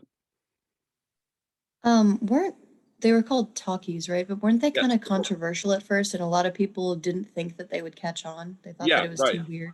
It was too like different from what people were used to. And of course, this is always the case. Like, you know, whenever someone comes up with something new, there's always this resistance where people are like, you know, that's weird, that's, you know, that's unusual, etc. You know, it's but yes, you are correct that there was some resistance to that. And you know, and of course there were just like when you had radio transition over later to television in the 1950s, there's going to be some significant resistance there as well. So yes. Now, we have an interesting story here. We talked about, when we talked about swing dancing, we talked about the Lindy Hoppers, which are actually named after this guy. In 1927, Raymond Ortigue, a hotel magnate, decided to sponsor a contest where he would give $25,000, which you got to remember in 1920s dollars, that's a lot of money compared to, you know, dollars today, to the first person to fly across the Atlantic Ocean solo. Okay, so there were all these famous pilots who were getting ready to make this journey. Now, anybody, why is this so dangerous and difficult? Like, anybody want to speculate why is flying across the Atlantic Ocean solo something that many would not dare to do? Go ahead, Faith. Well, for one, planes weren't really as stable as they are now. You also ran the risk of running out of fuel, like halfway across the ocean. Well, But they had improved. Okay, so you're thinking more kind of like the biplanes of kind of what World War I era, but plane technology has actually dramatically improved. So fuel isn't the issue. But did you have anything else you wanted to add? the weather across the Atlantic kind Okay. of sucks. Yes. Okay, so that is one issue, is weather. And then does anybody know the other big one? Kenzie. I think I know. Okay, so my thought process is, okay, if you didn't have someone else and you were driving the plane, you're flying the plane, and you didn't have someone else to fix something, if something went wrong, you couldn't fix it. Ah, okay. But what I'm gonna tell you how long the journey is, and this may give you a clue as to why this was so dangerous. 33 hours. So what's the danger if you're a pilot and you're flying for 33 hours? Go ahead, Eiley. If you're going across the ocean, you don't have anywhere or any time to stop for gas. So if you run out, you're dead. Okay, but they, let's just say that they have discovered like how to make it so you have enough fuel, and people have been flying across the Atlantic. It's just that nobody's done it solo. So Zach, you were next. Go ahead. What were you going to say? How are you going to be able to sleep? Yes, that's You're going to be super tired. Yes. So essentially the reason that nobody had ever dared to do it was because of, you know, if you fall asleep, you'll die. And there's no one to like wake you up. And it's like a long, you know, like journey where you're just kind of like, you know, just sitting there for a really long time.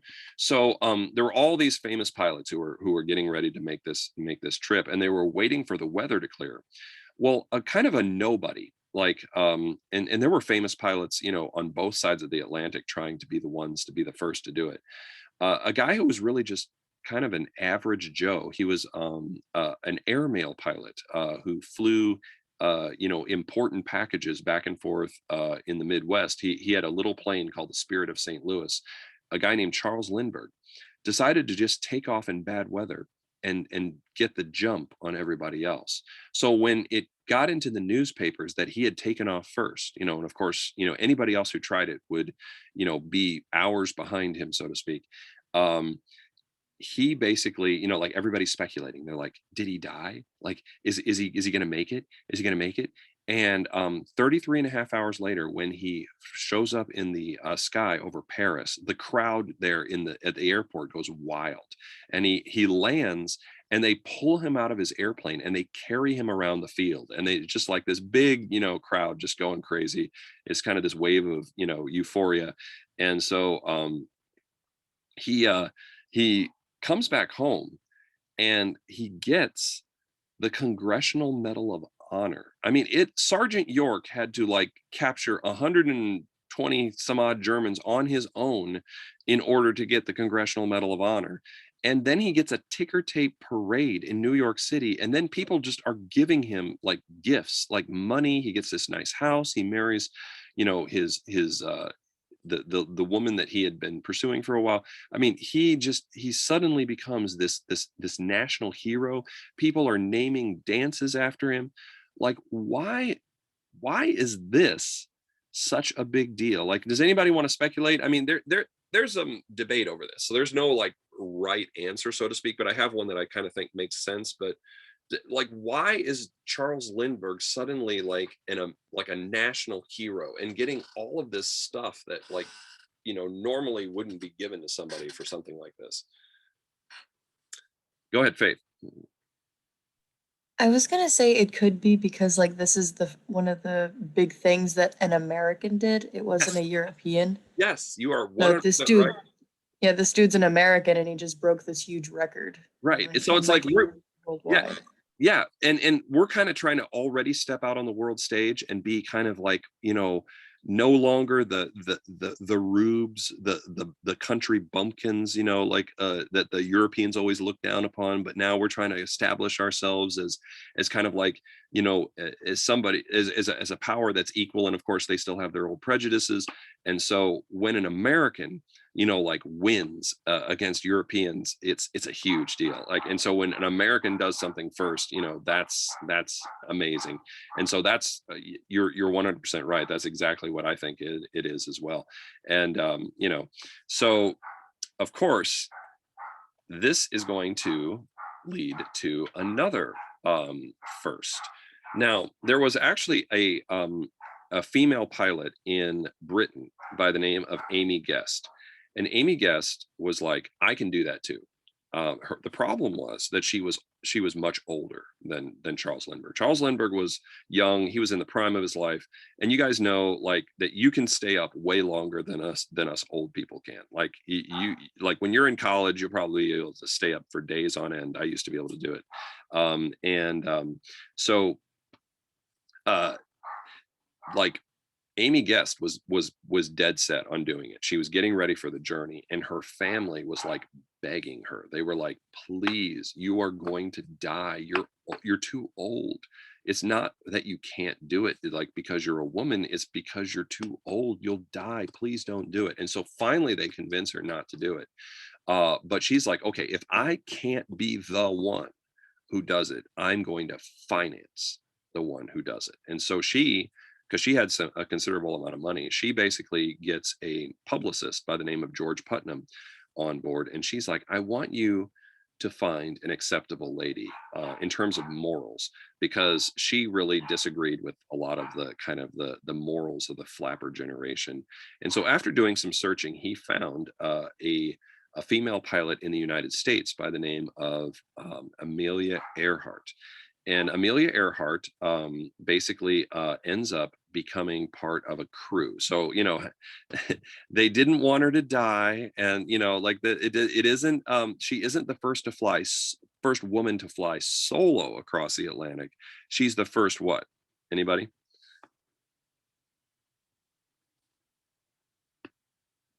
Since no woman pilot had done this before. Instead of being the first to fly solo across the Atlantic, since she's part of a 3-person crew, she is the first woman. Yes, thank you. She's the first woman to fly across the Atlantic. And so she flies across the Atlantic. She gets to meet the president. She doesn't get the Congressional Medal of Honor, but she gets, it's another American first, and she becomes famous, and she gets a ticker tape parade. And so, of course, she's going to continue to try to follow up on this. And I will jump ahead in history a little bit here. Does anybody know what happens to Amelia Earhart eventually? Okay, I got this. Okay, so all right. So, you know, she like disappears in the ocean and stuff, but recent research has discovered that she was actually what I've read is she was eaten alive by like man-eating crabs on some island. It's so interesting. Yes, actually, so let me tell you this story a little bit. So in the 1940s, she is obsessed with like becoming like the first woman and the first person to fly all the way around the entire planet. Now, of course, she's going to have to stop and refuel several times. So it's going to be all in one journey. And she is actually, it's like the late 30s or early 40s. I forget exactly what year this is. I think it might actually be the late 30s. But she is on the last leg of her journey across the Pacific Ocean. And she and her co-pilot, Fred Noonan, their last radio transmission is like they're trying to reach this little atoll called Howland Island, way out in the middle of the Pacific where there's hardly anything. And their last transmission is they're like heading on such and such, and essentially they never show up at Howland Island. And what most historians believe is that they crash into the ocean because they run out of fuel. They get off in their navigation, they get lost, and they crash in the ocean and drown. But recent researchers have basically come up with evidence, and there are a number of competing theories actually. I actually have as one of the primary sources I like to pull out when we're talking about primary sources at some of these workshops for teachers. I like to pull this one out, and it's an interview done with a guy who claimed that when he was a prisoner on the island of Saipan in the Mariana Island chain in the Pacific, of the Japanese who had taken over those islands during World War II, that he actually had been near where they were holding Amelia Earhart. So one theory is that she was shot down by the Japanese, who thought that she was like some enemy plane of some sort. And then she was like basically held, and the American government didn't want that to be something that would hurt American morale, you know, like the Japanese holding Amelia Earhart and like threatening to do something to her. So they never acknowledged, you know, like that she was being held or anything, and she basically ends up dying in Japanese custody. So that's one story. But then there's another whole series of like people who have like claimed that she ended up marooned, like she and her co-pilot basically they crashed in the water, or they crashed on a little like deserted island out in the middle of the Pacific. There are these little atolls, these like just the very tip of an underwater mountain kind of sticking above the water. And that she and her co-pilot basically died, you know, because of lack of food and water, and you know, just on a deserted island. And of course, what you're referring to, Eiley, is where, you know, supposedly these crabs then ate her body, and there's like bones that they find, and then they have to like see if they can, you know, match the bones to her description. Of course, you know, it's all still speculation now, but there's like all these various theories as to what in particular happened to Amelia Earhart. But that is the story of Amelia Earhart. And that takes us to one of the great advances in medicine. And Olivia, feel free to jump in on this because you know a lot about this topic. You wrote a really good paper on this for National History Day. But essentially, Olivia, do you want to tell the story? I mean, I'll let you if you would rather tell it, then since you know it so well. I mean, you could teach it, but if I see anything that wasn't mentioned, I'll jump in. All right. So essentially, in 1927, you have a British medical researcher by the name of Alexander Fleming. And Alexander Fleming had a messy lab. He worked with a number of other medical researchers, Dr. Flory and a bunch of others. And they had basically stacked up a bunch of petri dishes where they were, you know, doing tests on various, they're trying to find something that would kill bacteria, but not kill the host, you know, so to speak. They were looking for something they could use to battle bacteria, because against the virus side of the disease spectrum, we had the weapon of vaccinations, but against the bacteria side, we had nothing. And so like a lot of bullet wounds would end up becoming gangrene and people would die, etc. And so apparently one of the doctors, I think it might have been Dr. Flory, had stuck a sandwich in one of his lab coat pockets, and the sandwich molded over like this holiday break when they were all gone, and some of the mold fell into one of the petri dishes. And that mold, when it fell into the petri dish, killed all the bacteria. And so, like, when Alexander Fleming came back, he noticed that in that particular petri dish, underneath that lab coat that had been kind of just stacked there, that around that piece of mold, like it was just clear. There were no bacteria. And Olivia, go ahead. And I know you probably know more detail, so go ahead. Tell us kind of how. Just to jump back a little bit, I remember doing my research for this, and it was pretty known that his lab was like very messy. It wasn't the cleanest thing. So he did receive some kind of backlash back then, and a bunch of people were like, well, that can't be true because your lab wasn't even clean. And it was just, things like that. Right. And there were a lot of theories on what actually happened because nobody was there to see it. But there was the sandwich theory, and then in my research I put like someone left the petri dish by a window instead of putting it by all the other petri dishes. So that's just what I wanted to say. Okay, yeah. Yeah, and you are correct on all of that. I'm just kind of going with kind of like the mainline story. This is just kind of like the mainline historical story. But yes, just like every bit of history, when you get down into the weeds and you get into the details, there's all of these debates over various parts of the story. But that fungus, that is basically penicillin. And of course, people say, oh, well, he found it, he turned it into a pill, and boom, you have an antibiotic. But actually, it's a way more complicated story than that. He and the other researchers, most important of which was Dr. Florey. Was it Dr. Howard Florey? Was that right? Was that his first name? I believe so. Yeah, and yes, right. I have it in the slide there. So they basically corresponded and did and experimented and did trials, but they were able to develop penicillin, which was then available in large quantities in the 1940s, which is going to dramatically reduce the number of deaths in World War II because obviously bullet wounds aren't going to create those infections which turn into gangrene. And Olivia, go ahead. And just to add on to that, when they were producing it again, they didn't really have much like of the machinery to mass produce this, as a lot of people thought. They actually used like soup cans and like bathtubs and all this other very unclean things. But it was kind of like a desperate time, so they used whatever they had, and they eventually, I can't remember what the machine was, but it like helped mass produce this and speed up the process. And like you said, it was a very in detail process. It didn't just happen like that. They actually had to go over to America and get help from them.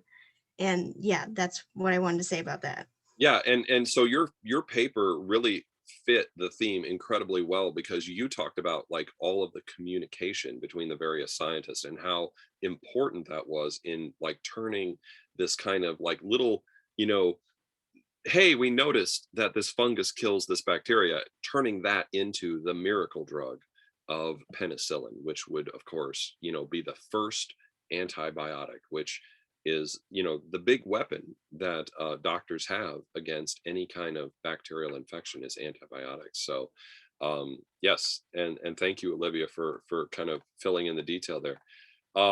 So also in 1927, the world kind of got high on the hope that there would never be another big war, that Wilson had figured it out, and that that the countries of the world were going to like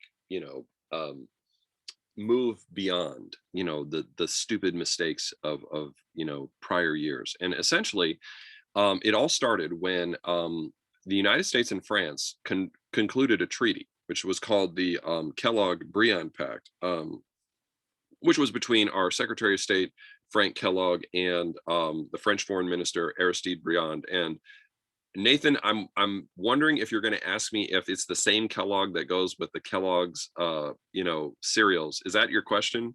Because somebody asked me that question. But go ahead. My question was, how come there was like after World War One, there was like this big thing about there never being another World War, and there couldn't be. And then like a decade later, another one would just happen.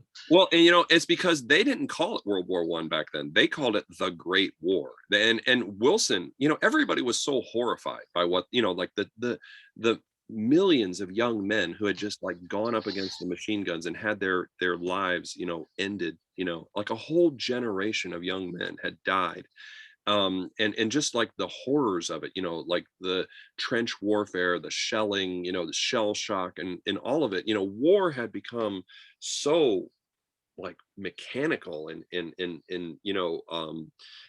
just the industrialization of warfare had made it so deadly that they were like, we just never want to go back there. Like it's just, there. So you're really hitting on something that's going to become important because that's the mood of the entire world, except for a couple of loopy people, like just crazy people, like people who are not normal, like Hitler. I mean, if it were not for Hitler, there would not be a World War II. Like it took someone like him who was like not normal, like kind of off on the inside to go ahead and start another world war. But of course we're going to strengthen the mechanisms meant to prevent war even further because of that. So it just shows that how one individual can have a huge effect on history. But anyway, basically the treaty was that we would never fight each other again. Like we would never go to war again. And so and so other countries are like, hey, so we would have our military only for defensive purposes when it came to France. And we agreed that like when it comes to being aggressive, we're just agreeing in this treaty that we will never fight an offensive war against each other again. And then other countries are like, hey, I want to join that treaty too. And so by the time the frenzy, kind of like the media frenzy over this had subsided, 62 nations had all signed the Kellogg-Briand Pact. And this kind of goes back to the question that Nathan just asked, like, why doesn't this stop World War II? Like, why doesn't this stop Hitler? Like, Germany signed the Kellogg-Briand Pact. Why doesn't this stop World War II? Because it's a piece of paper. I mean, you can basically just go like this. Oh, you mean we signed this treaty right here? You mean this one? Oh, okay. So basically people are just like, yeah, just because somebody signed a treaty doesn't mean we have to follow it. And because treaties had like the position of international law, everybody was like, oh, reasonable people will always do, but what if there's an unreasonable person, and of course, that's exactly what ends up happening as we get closer to World War II. So in the campaign of 1928, the Democrats nominate the happy warrior. Okay, so they had kind of overcome the little schizophrenia problem they were having inside their party, even though you'll see it's still going to be an issue. And they nominate the governor of New York, Al Smith, who was very popular with the large immigrant populations in New York City. And actually, even though he was born in America, he had a really thick accent. He sounded like an immigrant, and just very popular with the New York and all that. It's kind of like with Cuomo, as New York governor right now. Kind of, I still kind of see some of the similarities there. And the Republicans were like, oh, Coolidge is going to run again, right? Right? He's so popular, everybody loves him. And Coolidge just decided, you know what? I'm done. I just don't want to do this anymore. And he's like, I'm retiring. I don't want to be president anymore. And like the party leaders are freaking out. They're like, please, they're begging him, please, don't do this. And finally, they're just like, okay, well, who would you say? Like, and they're racking their brains. Who can we give credit to for this booming economy? Because that was really what the Republicans had been running on, is that they were just taking credit for the economy. They're like, yeah, that was our idea. Yeah, the whole 1920s, the roaring 20s thing, the stock market, that's us. And so they're like, well, wait a minute. What about the Secretary of Commerce, the guy who's in charge of kind of like the federal government's approach to business? And that, of course, was Herbert Hoover, that self-made millionaire who had become kind of like a public servant, who had been in the Committee for Belgian Relief. He had headed that up during World War One, and so the Republicans ran Hoover, and they ran on as his running mate Charles Curtis of Kansas, who was actually famous for being the first Native American, like someone who is like has enough Native American blood to be like considered a full member of a tribe, to run for on a major party ticket. And Hoover basically just ran on all of his accomplishments. Like he had been the guy who had been in charge of radio. He had kind of gotten the first regulations on radio going. And of course, during his career as a mining engineer, he had solved impossible mining problems that nobody else could solve, and that's why he was being paid so much and going around the world and doing these various mining expeditions. And so they called him the great engineer. There's like, if there's ever a problem, Hoover can fix it. And of course, this is going to be, he is going to be definitely put to the test as we see here. Yes, Zach. So just thinking about like having 20/20 vision. He's an engineer and he fixes things. That sounds like he might build something that'll be relevant. But it's like also like, what if there's a problem with the economy? Who better to fix it than the great engineer, right? The economic engine is the engine that the Republicans care about, because that's what's making everybody happy, and that's what they're taking credit for. So they're like, yeah, if there's ever a problem with the engine, guess who we got in office? We got the great engineer. So yeah, go ahead, Nick. So everything is like going swimmingly for the economy right now. Like, when does it all just go downhill? Because like everything just seems to be going well. That's what the Republicans have ran on for like 8 years in a row. And I know we're getting close to it, but like when and how? Well, it's a decade-long bubble, and it's like in about a year from where we're at right now. So in 1929, we're going to have a massive stock market crash. The bubble is going to pop, and I'll tell you how it happens actually in pretty good detail. The Federal Reserve is going to try to slow down the rate of borrowing, and that's going to create a selling panic, and then it's just going to balloon from there. So when we get to it, I'll go into much more detail, but we're getting there. We're getting really close to that. So yeah. Now the Democrats were still kind of split over the whole, do we hate Catholics and immigrants or don't we? Because Alfred Smith was Catholic and he sounded like an immigrant. And by the way, this is the first time that there is a presidential debate over the radio where people can listen to it. And so the presidential debate between Hoover and Smith made it seem sort of like Smith was like a foreigner, because he had such a thick accent, even though he wasn't. And some of the operatives within the Republican Party, and there is debate as to whether or not Hoover knew about this, basically ran what's known as a whispering campaign against against the Democrats in the South. And that's where you run a campaign based on rumors. So like for instance, in some of our more recent elections, there have been rumors that have flown around about candidates on social media. That's kind of the equivalent of what was happening here, except there is no social media back then. So the Republicans had to actually like print pamphlets and distribute them. And of course, what they were trying to do was they were trying to get Southerners to vote against, or to be like against Al Smith, and to try to split the Democratic Party, kind of in a similar way to what happened before with the progressives splitting off under Robert LaFolle in 24.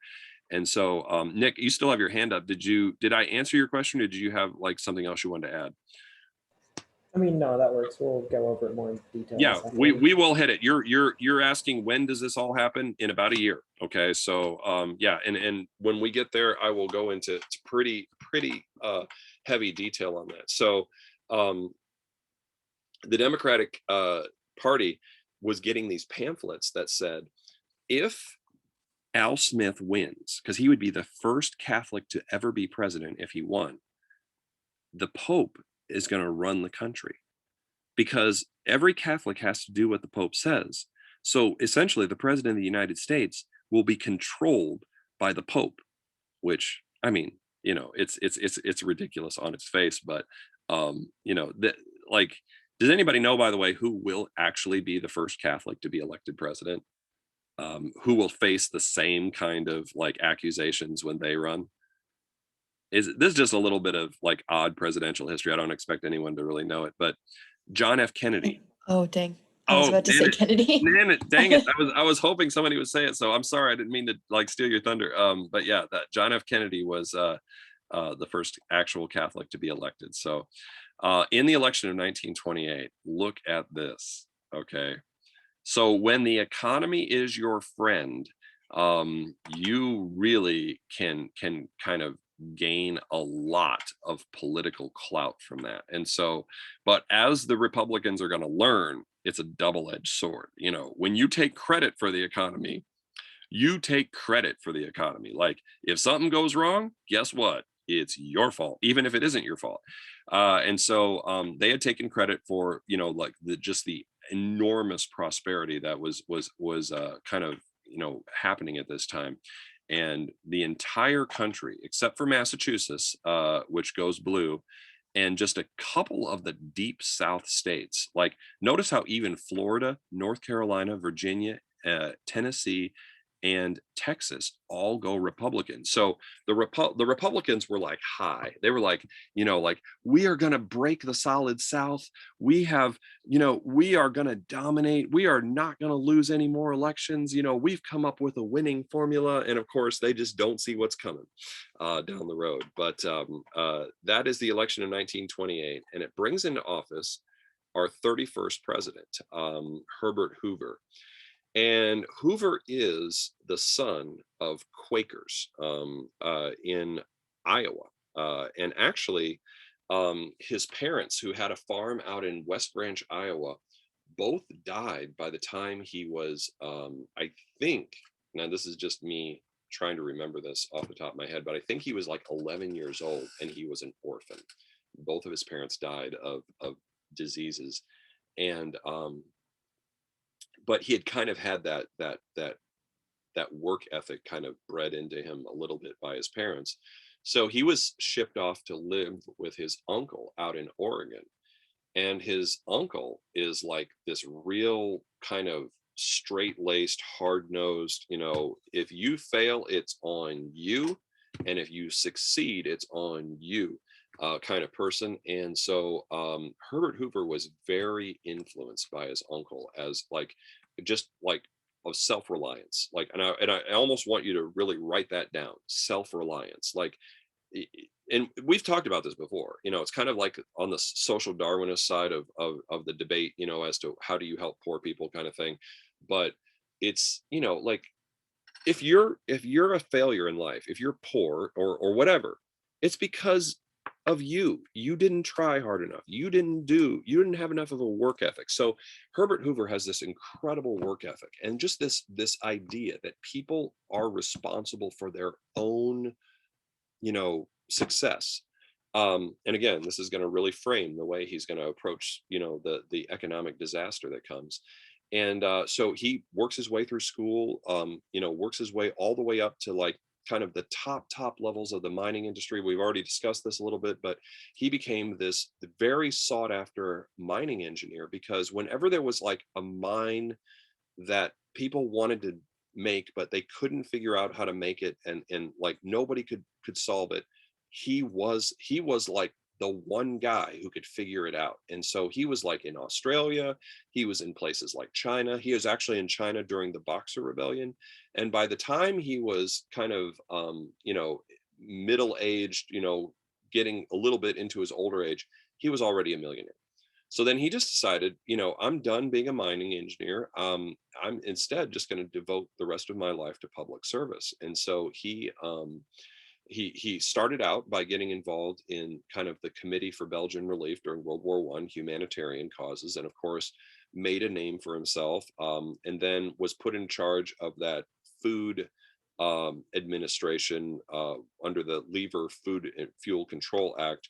And so because he just was really good at organizing things, they needed someone during World War I who was good at organizing things. And he became kind of the go-to guy when it came to rationing. And so after the war, he had already become kind of like, a bit of a public figure. And so the Republicans brought him on as the Secretary of Commerce. And of course, that led to him running for president. And so just like Harding and just like Coolidge before him, his approach to the economy is laissez-faire, hands off.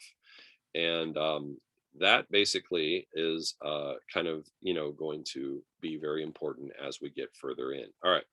So when it comes to foreign policy, his main objective was to really just maintain the peace. Yes, Nick, go ahead. So sorry, I forgot to lower my hand. Oh, yes, okay. All right.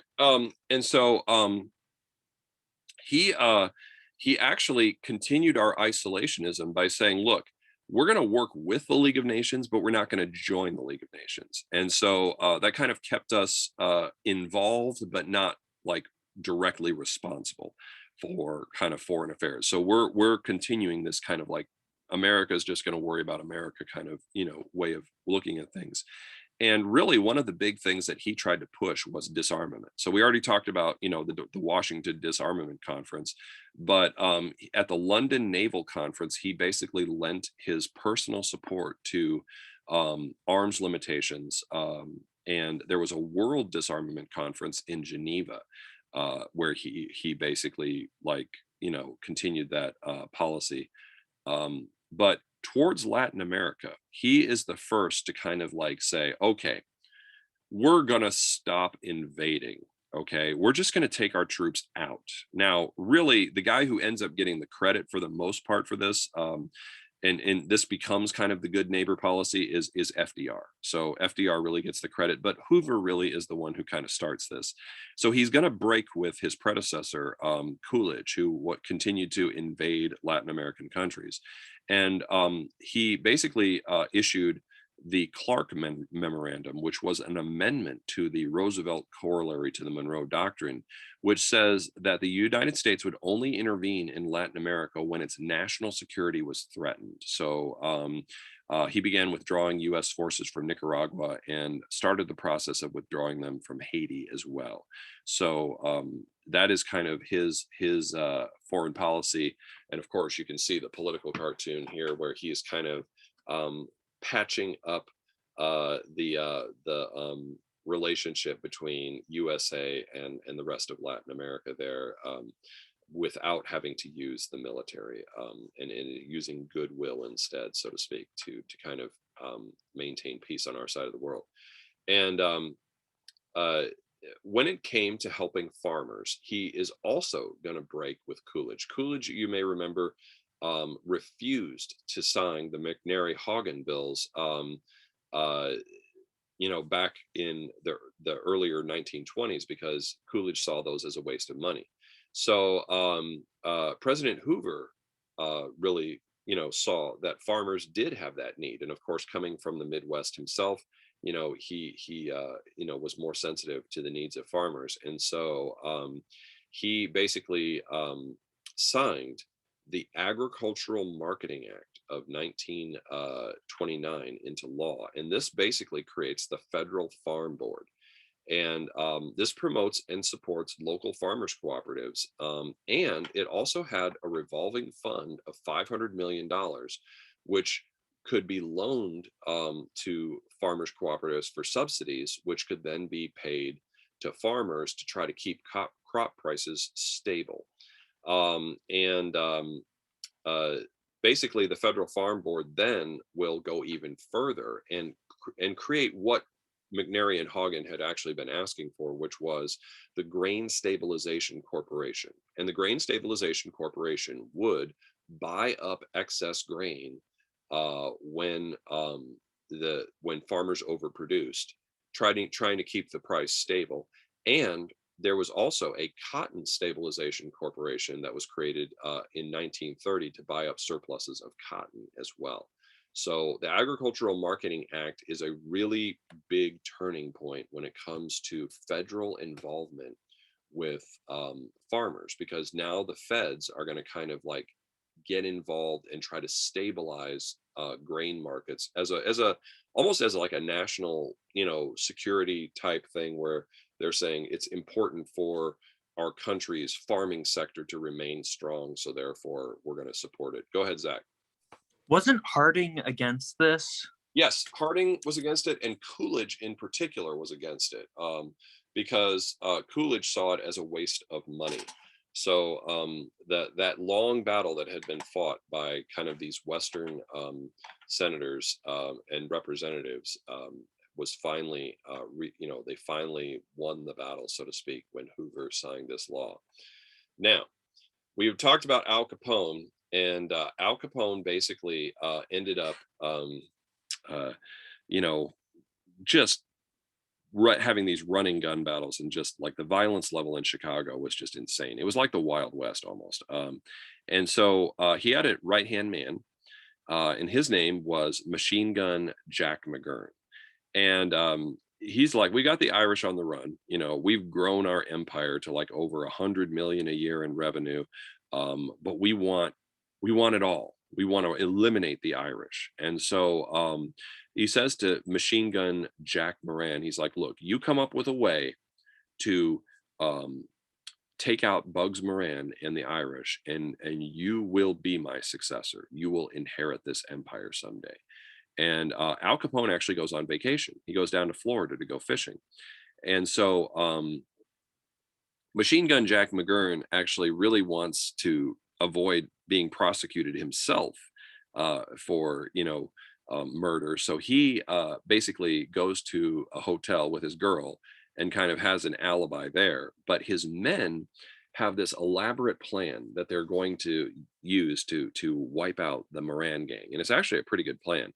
Normally at this time, if you were making some sort of deal, you know, prohibition deal, and you get caught with alcohol by the Treasury agents, the prohibition agents, the standard policy for all gangsters, like whether it be Chicago or New York or whatever, was just to be like, okay, I give up, because prohibition violations were like a slap on the wrist. Like you hardly got any jail time at all, and usually it was like a fine.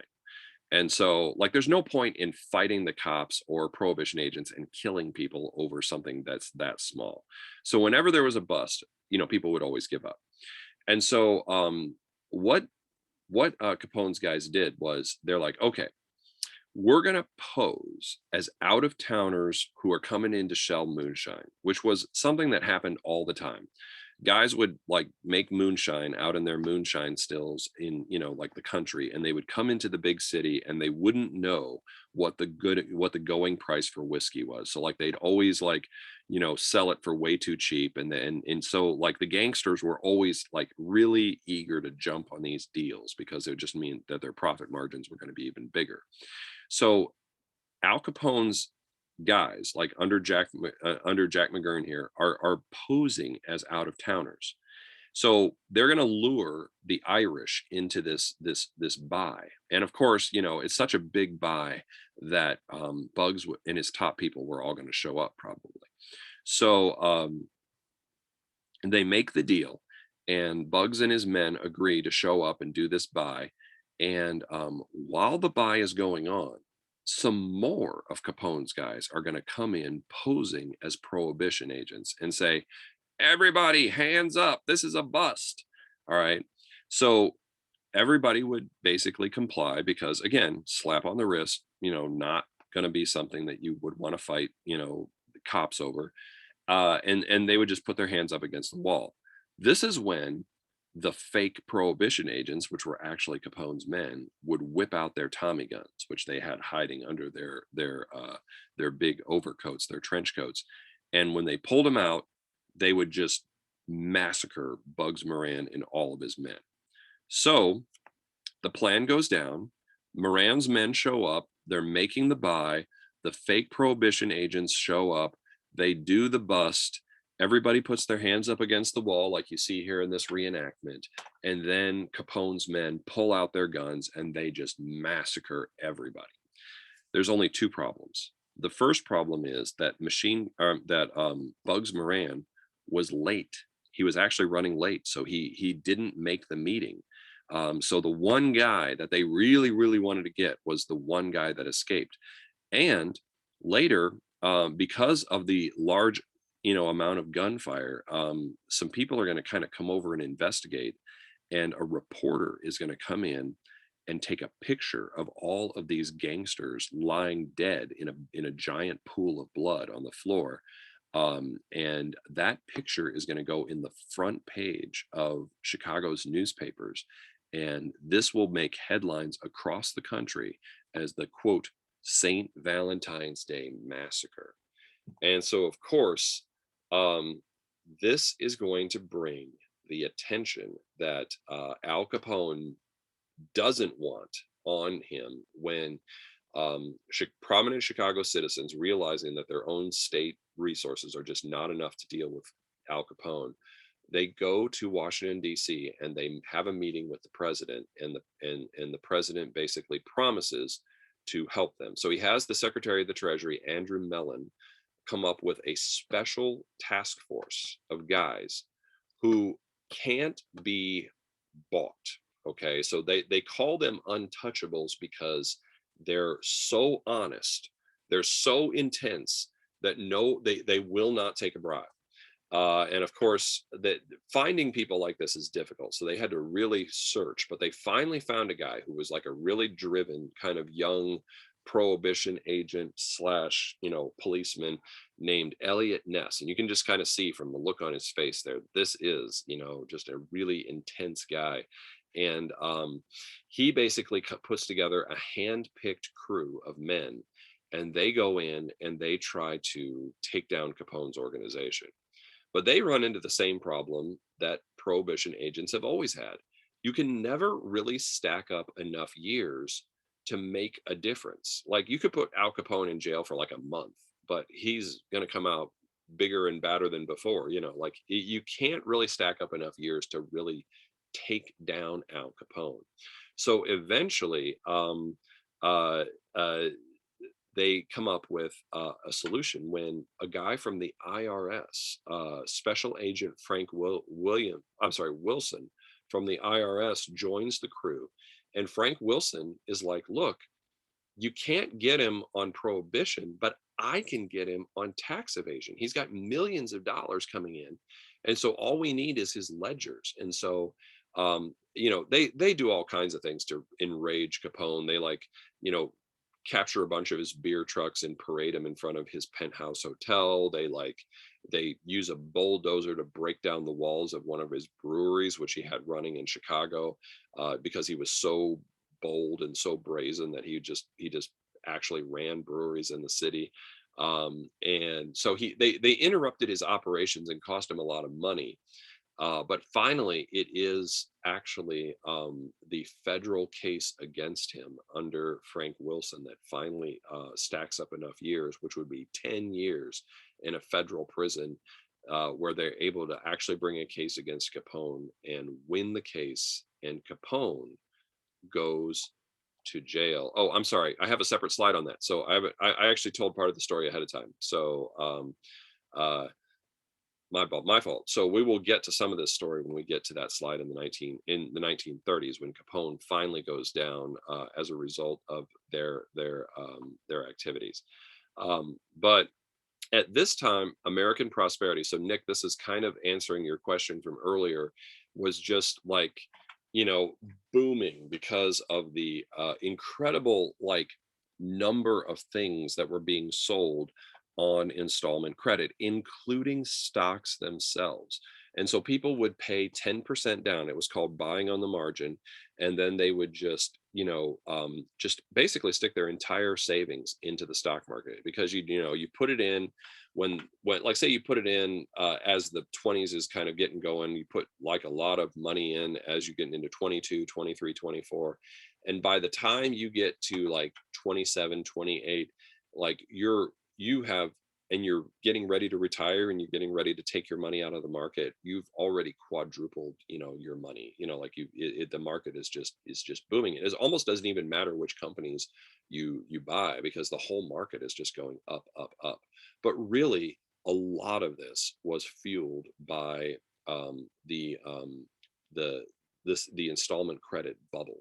Okay, like not only are people buying products on that bubble, and it's just kind of like, you can write those down as profits when you say, hey, we sold this many radios this year or this many cars this year, but actually, do you have all the money yet? No. And if they stop making their payments, will you get all the money? No.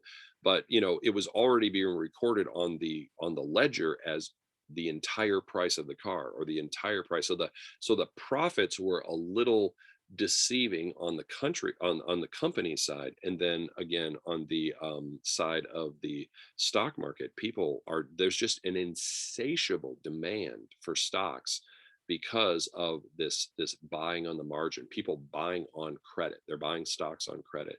So that this is a gigantic bubble, which of course is going to burst. And Nathan, I see your hand. We are pretty much up against time. So go ahead. What were we going to ask? Did people realize that bubble was happening, or were they just not like realizing that? That's actually a really good question. There are some people who realize it, but they are like top economists and top, people who study the markets. And really, they are the ones who kind of advise the Federal Reserve. They're like, look, you're in the middle of a giant bubble. And what always happens to bubbles eventually? They always what? Burst. Yeah, they always pop. So they're like, the bigger this bubble gets, the more painful it's going to be when it pops. So let's try to level it off some. Let's try to keep it from getting so big so fast. And so that's when the Federal Reserve is going to step in and raise interest rates. And so, but we're up against time. So we'll pick up from here when I see you guys again on Monday, I believe. Yes. And then Tuesday we'll have ACT. And then I think I might not see you again until Thursday. So but on Monday we'll hit the stock market crash, and of course then the Great Depression as well. So have a great rest of your weekend, everyone, and I will see you then. This Zoom homework, by the way, will not go on third quarter. It will go on fourth quarter. So you don't have to worry about it like right at the end of the quarter or anything. So have a great one. We are done for today. Adios.